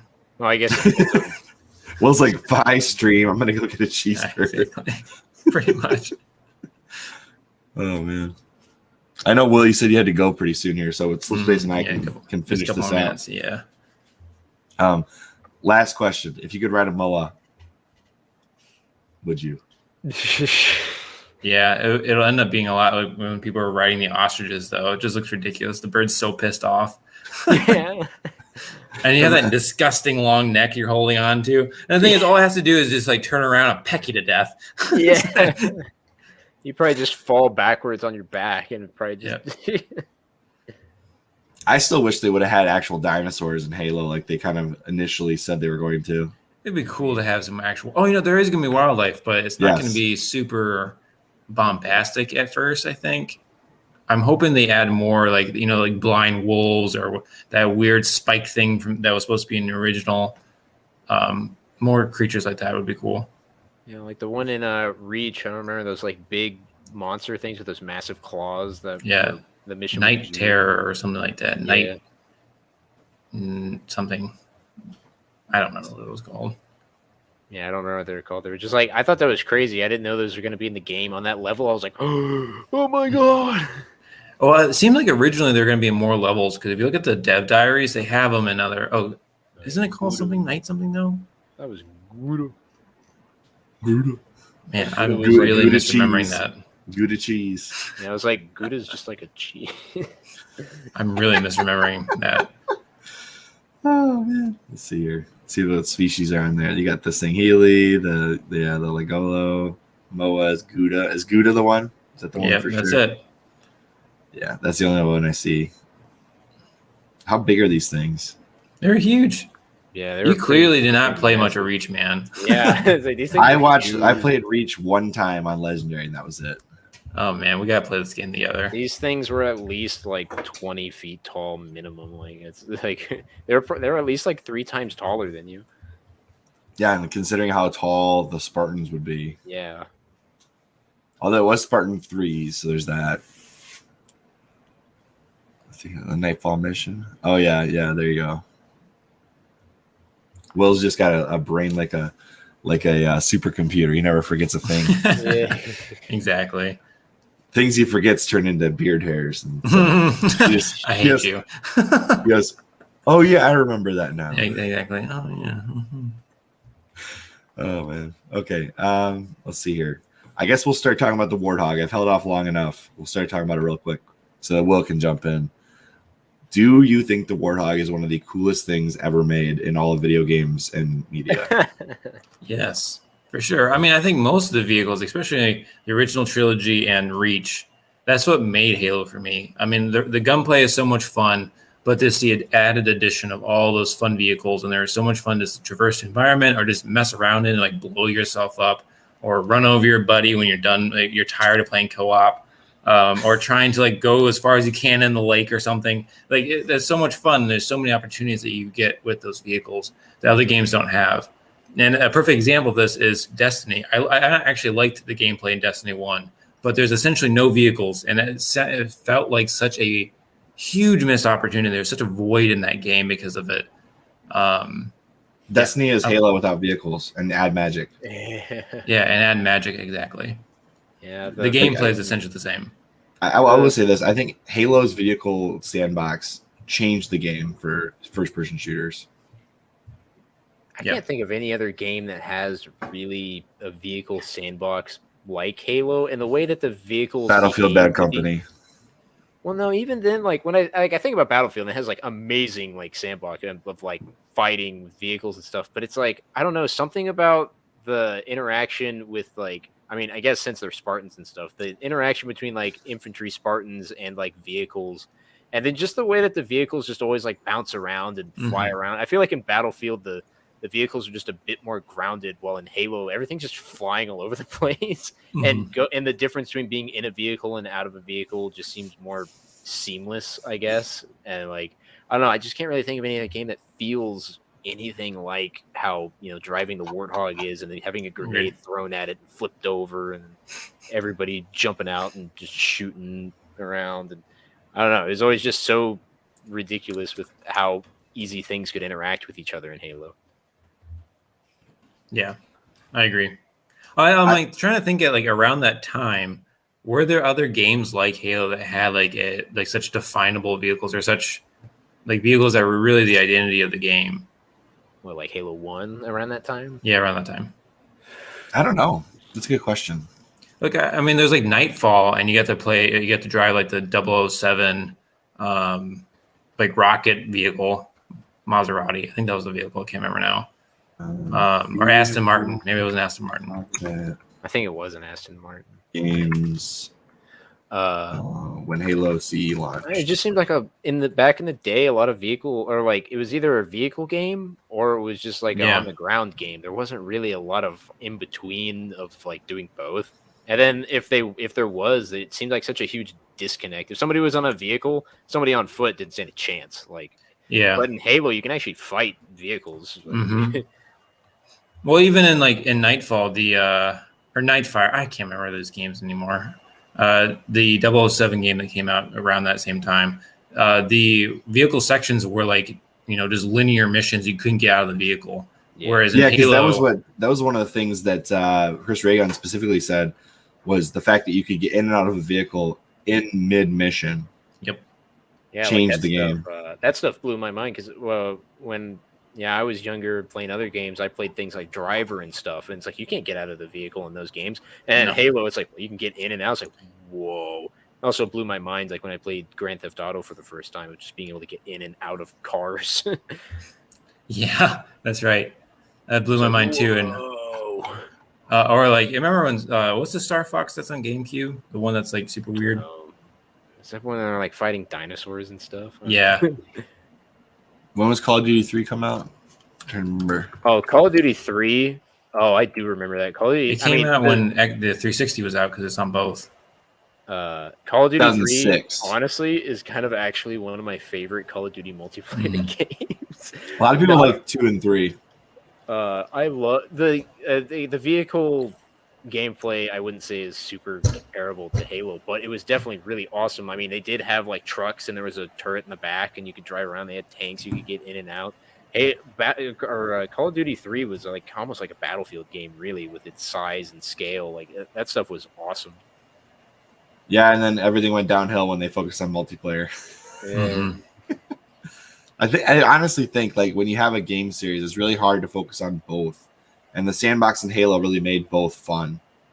Even if they weren't like the most complex campaigns out there, I still think that the Sandbox of Halo made both the single player and multiplayer and co-op campaign fun and the multiplayer fun. Because when you look at some of the levels in Halo, like the original levels, it's not like these were the most detailed, arenas. It was just fun because of what was in the arenas, as opposed to what the arenas look like. Because you had the vehicles, because you had the different weapons available to you. If you get there first, you get the sniper, you get the rocket launcher, you get whatever. And the vehicles really changed the game because there were no other arena shooters where I could just go hop into a little four-wheeler and try and knock people over. And also, like to our points earlier about how you could get in and out of the vehicles, and like each level you could actually use a vehicle even if you weren't supposed to have the vehicle. I would spend hours trying to get Warthogs over the artificial bumps that they would put in, and barriers. I would spend so long getting that, or like hijacking a Banshee, like slowly shooting the freaking elite out of it. And so you're not damaging the Banshee, and because they'll blow up in the Halo 1, so you can't just like shoot them out and like you'll be able to get it. But you can, and the Assault on the Control Room, there's a spot where you can actually like trap it under a bridge, and then you can shoot the elite out. And I would spend hours doing that for only like another 20 minutes of having the Banshee. And then in Halo 2, they invented hijack. And then exactly. Yep. I'm curious to see how hijacking vehicles is going to work with the Skyjack. Oh man, with the grappling hook. Yeah. I'm excited. At first, I was thinking, I was like, man, because I mean, before the game preview and stuff, I was like, man, grappling hook is going to be OP. But since it's like a pickup, it's like, oh, okay, well then that's fine then, because you only get like 3 shots. So it's basically like a weapon, really. So I think it's balanced. It's going to be really interesting, though. Yeah, well, I accidentally grapple shotted myself to another player, and I was able to assassinate them. That was really cool. Oh, really, that's neat. Well, not like the actual assassination animation, but like the beat down. Because they don't even have the animations in them. Not yet, no. Yeah. Did you guys see the meme about assassinations? It was like they had maybe this Slipspace might be the one that posted it. I'm not sure who posted it, but I saw it and it was like full blown war. It said Halo players discussing sprint. And then the next panel, it said Halo players discussing assassination, and it was everybody huddled around a table, acting civilly, like we all want this. It is funny how like one feature can be so polarizing, and yet another feature is like everybody agrees, like this needs to be there. Well, they yanked that from Call of Duty, but I was so excited when I saw it in Halo Reach. I was very excited for that. The assassinations, I thought they looked so good in Reach too. I didn't like them in like Halo 4, Halo 5, but Halo Reach looked really cool. Yeah, I thought Reach looked really good. 5, I thought it was good that you could pick your assassinations. Yeah. But what I hated about it was that you couldn't pick like a cluster of them. It's like, well, you only do that one. You don't do more or anything. It's like, well, that kind of sucks. I wish you could at least pick like a couple. It's like, but Halo 5 whatever, I guess. Assassination. I want to see what these look like again. All 30 wreck assassinations. Also, some of them are pretty ridiculous. Like the one where you stick a grenade to their head and like spin in circles and throw them. I mean, some of them are brutal and really cool. Where you just like, I always use the one where it's just like you pick them up and like break them on. That's your, like a straight up WWE move. Yeah, some of it is ridiculous, and Some I of- don't know. It reminds me of the assassinations in Fable 3. You remember those, Chris, where you you jump on the guy's head and twist his neck with your knees? It's like, what the hell was that? Oh my gosh, these are worse than the fight between Locke and Chief. You just rip his throat out, except it's rated T for teen, so nothing really happened. A good rooting, uncommon. But What? yeah, like I'm glad you can pick assassinations. I just wish you could pick like several rather than just one. No, Yeah, because if you manage to get into an assassination, right? Sometimes this assassination you picked doesn't make sense for the situation you walked into, but it still shows the animation anyways. Yeah, I mean, I think they made it so. I think if you were in the air or something, they did like a default one or something. Like imagine you're coming up the stairs and all of a sudden your guy transports to be at the same level as the person you're assassinating. Yeah, so he's just like phasing through the stairs or whatever. Yeah, it doesn't make any sense. Like that's what I noticed is like these assassinations are fun, but it's like there's too much animation here. Yeah, and it's like Reach just decided to pick. It's like, okay, what's the most appropriate for this current area? We'll just do that one, and it's like, all right, cool. And stay down. And then I don't know why they took them. I mean, some people are like, well, it has tactical problems with, you assassinate someone, then you can't be fighting. It's like, well, but it's an option. You can turn it off if you want. You can turn off animation assassinations if you want the tactical advantage of not going through it. But I mean, it's just a flex, like, yeah. I'm this good. I can spend these many frames doing this assassination. Well, it always felt so good to get it. And then it always feels so terrible to have it done to you. Yeah. Well, I remember like 10 years ago when there was like a video going around. I was just like, all right, they were doing a poll of like, what is the best way to disrespect people now that they have these assassinations? Is it A, to do the animation assassination, or B, teabag them, or C, animation assassination and teabag? And it was like, oh yeah, friggin' everybody was just like, well, if you do the animation assassination, you just gotta teabag, bro. So that's just how it is, I guess. Yeah, I have to say, watching your dead body lay there after you died and somebody's teabagging you, like, was the worst feeling. You're like, I will say, the moment I was able to get that short window playing against actual players in Halo Infinite, the first person I killed, I teabagged. I was just like, I have to do it. I have to ruin the game from day one. Imagine 343 having to explain the bots doing teabagging, though. Like, imagine having to explain that. They did it. Apparently, it was a glitch or something. Yeah, they got to keep that in there. It actually happened to me. I think they were just crouching or something. I don't know what it was. Yeah, I don't know if there was a glitch or because I know that the bots are like learning from how the players play. So I don't know if in their minds they're like, oh, this is some type of tactical thing. Yeah. They're like, oh, the humans are doing this and they're winning, so they're correlating it. Yes. So it's like I don't know if maybe that's what's happening or maybe something else happens. Like that's I don't know. I think it's hilarious though.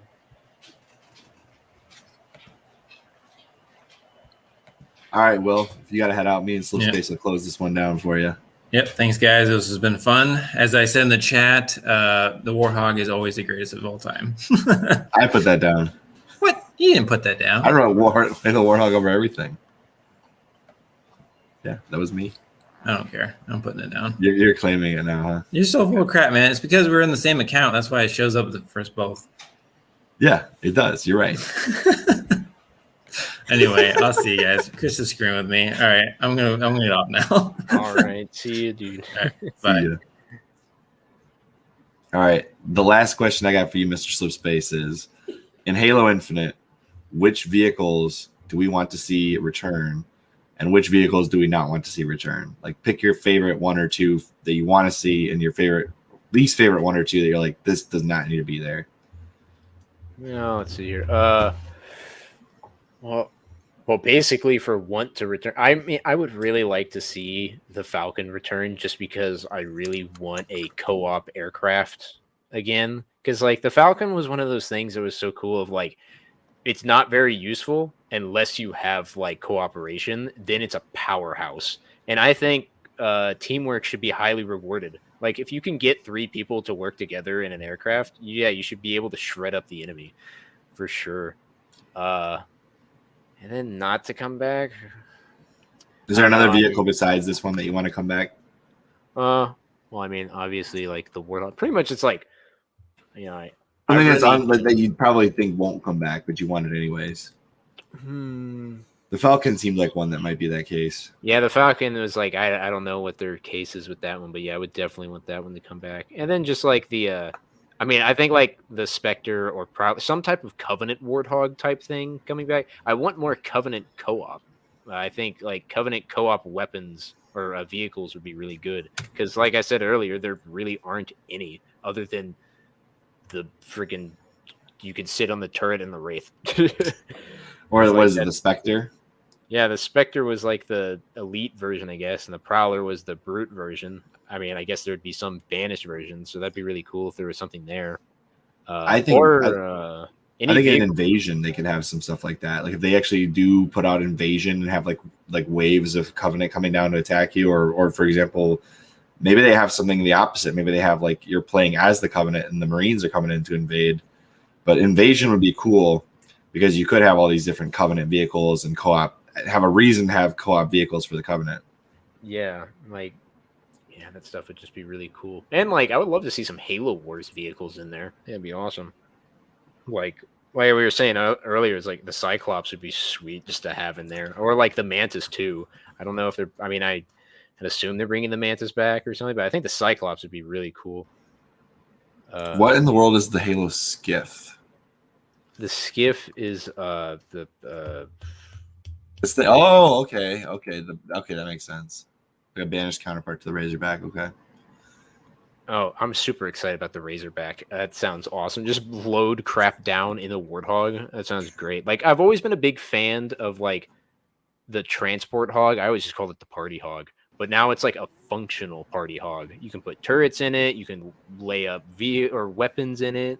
You could basically be a freaking delivery system of going out, grabbing vehicles or grabbing weapons and bringing them back to your team too. If you wanted to be like a support role or something, or you could just load it up with turrets and people and just have like a freaking 360 gunfight with all the things you pick up, rocket launchers in the side, turrets in the back. Like you could okay, load all that stuff. This is my pipe dream, but I would love if they had the Chief go into the control room of the ring and move the ring.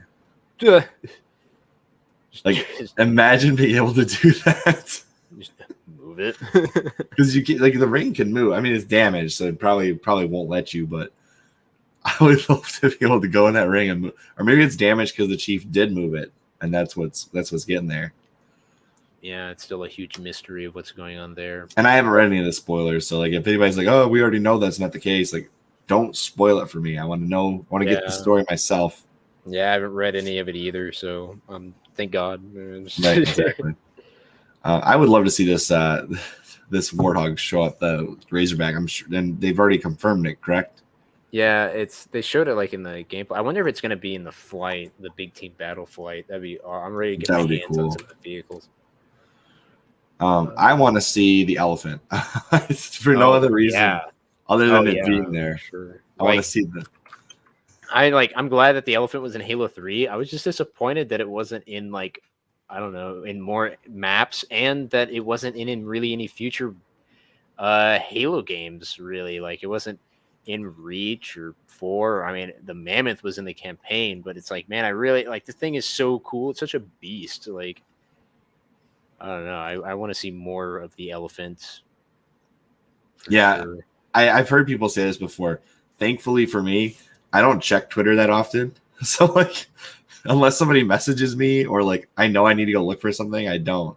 It's like, for me, it was like, oh, there's Twitter spoilers. And by the time I checked Twitter, we were like days past the spoilers being out there. It's like when I refreshed my feed, there were no spoilers. It was perfect.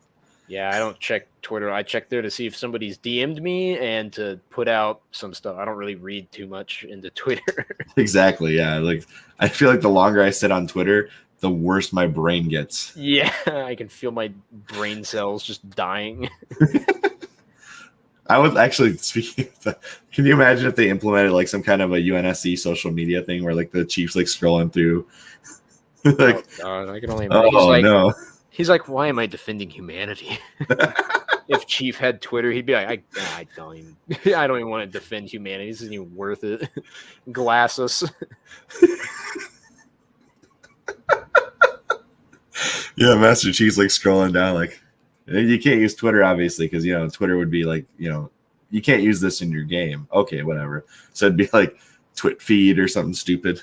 Or it's like GTA. I think it's called Bleeder. Bleeder. Jeez. Or like Facebook is called what is it, like I think it's just called like Invader. I know it's called Life Invader. That's what it's called. That's the that is a good point. And Waypoint is canonically on a social media platform of sorts. I always forget about Waypoint. I didn't know Waypoint was canonical. I didn't know everything in Halo is canonical except for the Stars series is being produced. Oh. I learned that with over the last year and a half or so that basically everything in Halo is canonical, except for where the games and the books disagree. So I believe that the game Halo Reach retcons the Fall of Reach book, like that kind of stuff. It's like anywhere where the games and the books and media disagree, the game is like considered the top tier for canon, and then below that would be like the books and like the print media, and then below that is everything else. I mean, yeah, I think the game should overtake whatever the book. A lot of people did get mad that like Halo Reach kind of retconned some of the thing in the book, and it's like, I don't know. I mean, they just kind of hired someone else to write a book for context. They didn't really know they were going to make a game about it, and then it's like when they make a game about it, they're like, you know, screw, we'll write whatever we want. Like, you know, it's like, I mean, I understand that, so it's like I wasn't super upset with that because I did read the book before the game came out, but you know. The games are law, and Bungie could have made whatever they wanted.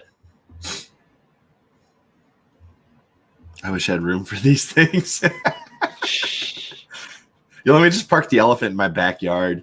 It is the backyard. Homeowners Association is going to be pissed. They're not going to like that. That's your next meme video. Parking the elephant in the backyard. Homeowners Association shows up. It's a bunch of Covenant elite. Oh, the dialogue would be great. There you go. Free. That one's free. You can have that one. I need to write it down. By the way, if you ever need any voice actors, I'm down. I'll do it. Actually, well, I could use you on the right or wrong thing. My game show. I'm down. We'll do it. I just got a couple of questions. All right, the vehicle I absolutely don't want to come back. What's yours? He's like the elephant. Get that thing out here. Let's see. What do I not want to come back? I mean, I know the Wasp is already in it. I think the Wasp is cool and all. I just thought the Falcon was better. And the Hornet is also cool, but there's not really a reason for the Hornet to come back. I wouldn't say I wouldn't want it to come back, but wait, what's the one? What's the one from Halo 3 that we just talked about with Will that we're like that was a dumb one? The Hornet. Was that the Hornet? Yeah, the Hornet and the Wasp are basically the same, other than the Hornet has side seats. I think the Wasp is a better design than the Hornet. Not saying I wouldn't want the Hornet to come back, but it doesn't really have a place. I would definitely take the Wasp over the Hornet. Like, yeah, they serve the same role, and I don't see there's no advantage to sticking Marines on the Hornet. Yeah, so it's like the Hornet doesn't really have a place, so there's not really a reason for it to come back. Yeah, Pete knows what's up. Warthog, there's only one. By the way, OEB Pete, since I have your attention for a split second, there's a video where I actually talked about your Polymega for a minute. So you're more than welcome to go and try and find it. I can't remember what video I did it in, but it was one of my news videos. So go check it out. Because we had Polymega on the News Swarm poll one of the days last week. And so I talked about that for a split second. And I said, shout out to OEB Pete. There you go. So I'm shouting you out again for the Polymega, which I'm happy you finally got it. It's cool stuff. All right. Let's see here. I personally don't want to see what was it? There was Like, I'm happy the Spectre's coming back, but I almost think the Chopper doesn't make sense to come back. Like, I like the Chopper, but it doesn't make sense because I'd rather have the Ghost 9 times out of 10.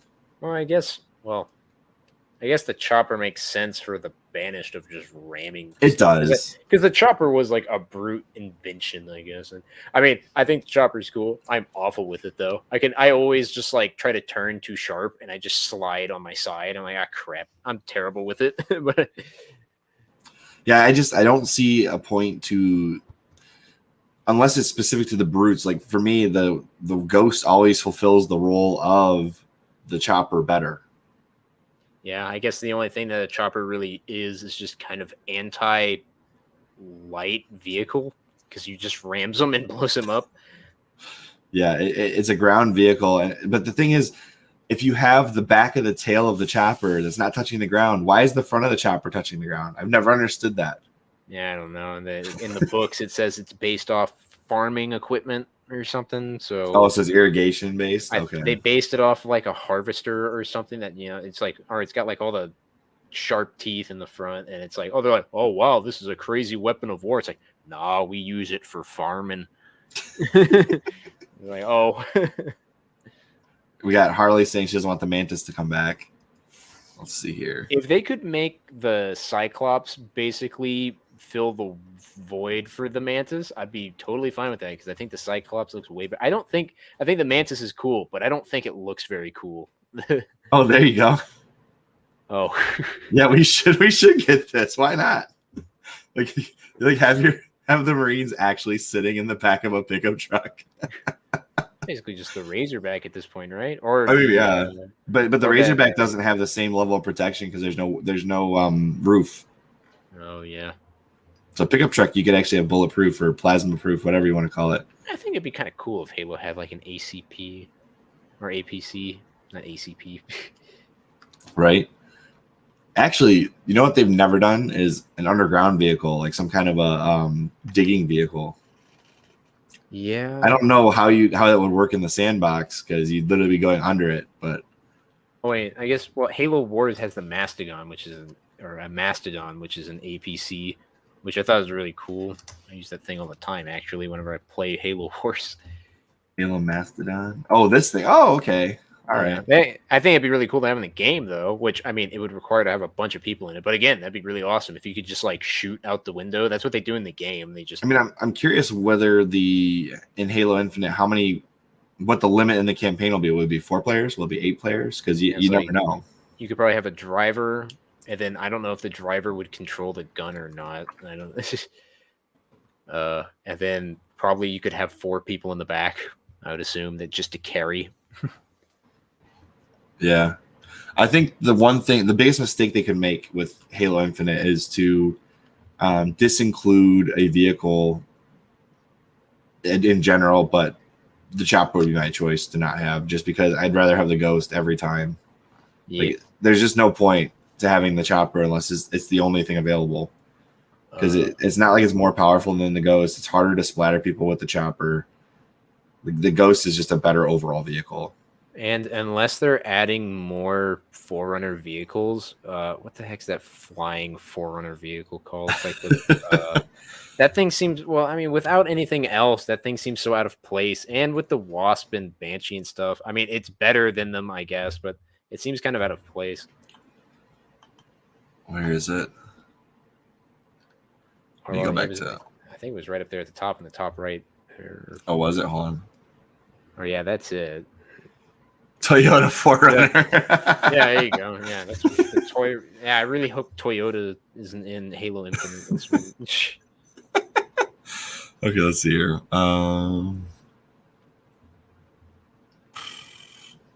Let's go to technology. Excuse me. Let's see here. Phaeton. Okay, we got somebody. Harley, you just keep helping us out. This podcast would run so much better with you commenting and everything. You just need to be here every time we talk Halo. That way we can always get it right. Yeah, it's like the Phaeton is like cool, but it feels so out of place since it's the only Forerunner vehicle. There's not like a Forerunner tank or Forerunner light vehicle or anything. So I will say this: Late Night Gaming kind of called this right, in my opinion. what does a set of composed flying infantry need a flying vehicle for? Yeah, right. Like it's like it's the Forerunner. I don't know. I never really liked 343's take on the Forerunner infantry. I always thought they looked weird. They didn't fit the Forerunner aesthetic. The Sentinels made sense. Like, why would you have humanoid? Like, it's like we were saying earlier. It's like, why would you make a robot that has like these other functions if it's not going to be good at it? If like, why would you make it human shape? Like, why would you not Exactly. just make it Like, why not just make it a flying box with a gun? Like, why would exactly. you have all this other stuff? It doesn't make any sense. It's like, obviously it would be really boring if you only fought Sentinels, but I feel like making basically humans and dogs but as robots seems not See, the like the Sentinels right make step. sense. They're a single purpose fighting machine. Yeah, they just float and shoot lasers. That's all they Yeah. do. And it's like that works good enough, but I would understand. And then like in Halo 2, they had that well yeah, we saw it earlier where it was one of the vehicles that floating that what was it? That big floating one with the shield in the front. I gotta find this now. But yeah, it's like there's plenty of other ways to put in things in that don't need to look human or like dogs. I don't know. The freaking having the crawlers seemed really weird. It's like, why would they have robot dogs? Yeah, I didn't understand that either. It's like bringing in the dog from Call of Duty Zombies. Yeah, it's like what's the point of this? It's like they have flying sentinels. There's not a reason to have something that can climb really good when you can just fly. Let's see if we can find this. Oh, it's not working. I wonder if we can find it in the images. Let's see. Bungie concept art. I want to see what this looks like. Is this it? Oh, yeah, there you go. Wow, that does look better. Yeah, no, yeah, that's see, I feel like that fits the aesthetic a bit. That actually looks a lot like, like the Halo 4 like Forerunner. Actually, you could see it in one of the pictures over there. But there's like a Spartan outfit or a Spartan set of armor that looks a lot like that. And it's like I thought that fit the aesthetic a bit better than the Prometheans. The Prometheans look really like skeleton-y and like I don't know. They don't fit like the Forerunner aesthetic at all. Forerunner vehicles to me, like they would have to have been from the time of the Forerunners being alive versus the Prometheans. It's like it would almost make more sense if the aesthetic of the vehicles for Forerunners were the same as the Forerunner structures and that kind of stuff versus the Prometheans, because the Prometheans clearly are not the same thing as the Forerunners. There's like shells that the Forerunners, habitate. Yeah, it's like human souls or whatever are inside them. Yeah. It's So like why? weird. I never understood that either. It's like, oh yeah, we need human souls basically. It's like why? You just have robots. You have AI. I don't know. It's weird. The composer. It seemed unnecessary. Well, I don't think Junkyard Diggs is getting on tonight, so I'm just gonna close out with the Hoonigan Warthog just so you can be blown away. All right. It is amazing. Check this thing out. They made a fully functional Warthog. Like they built the frame for it and everything. This is custom built. Oh yeah, didn't they? I heard about this. Didn't they make this for something specifically? Oh, like For Halo Infinite. Yeah, I feel like it's Microsoft commissioned Hoonigan to make this. Oh, okay. This is cool. Like I'm so blown away by how well they did this. So yeah, that thing's pretty sweet. I'd buy it. I'm sure this particular model would be very, very expensive. So yeah, I think, and I love this shot of the in Warthog part, because this is exactly what you see when you go into the replay after you play one of the levels and you go and look at the Warthog. This is what it looks like inside. Yeah.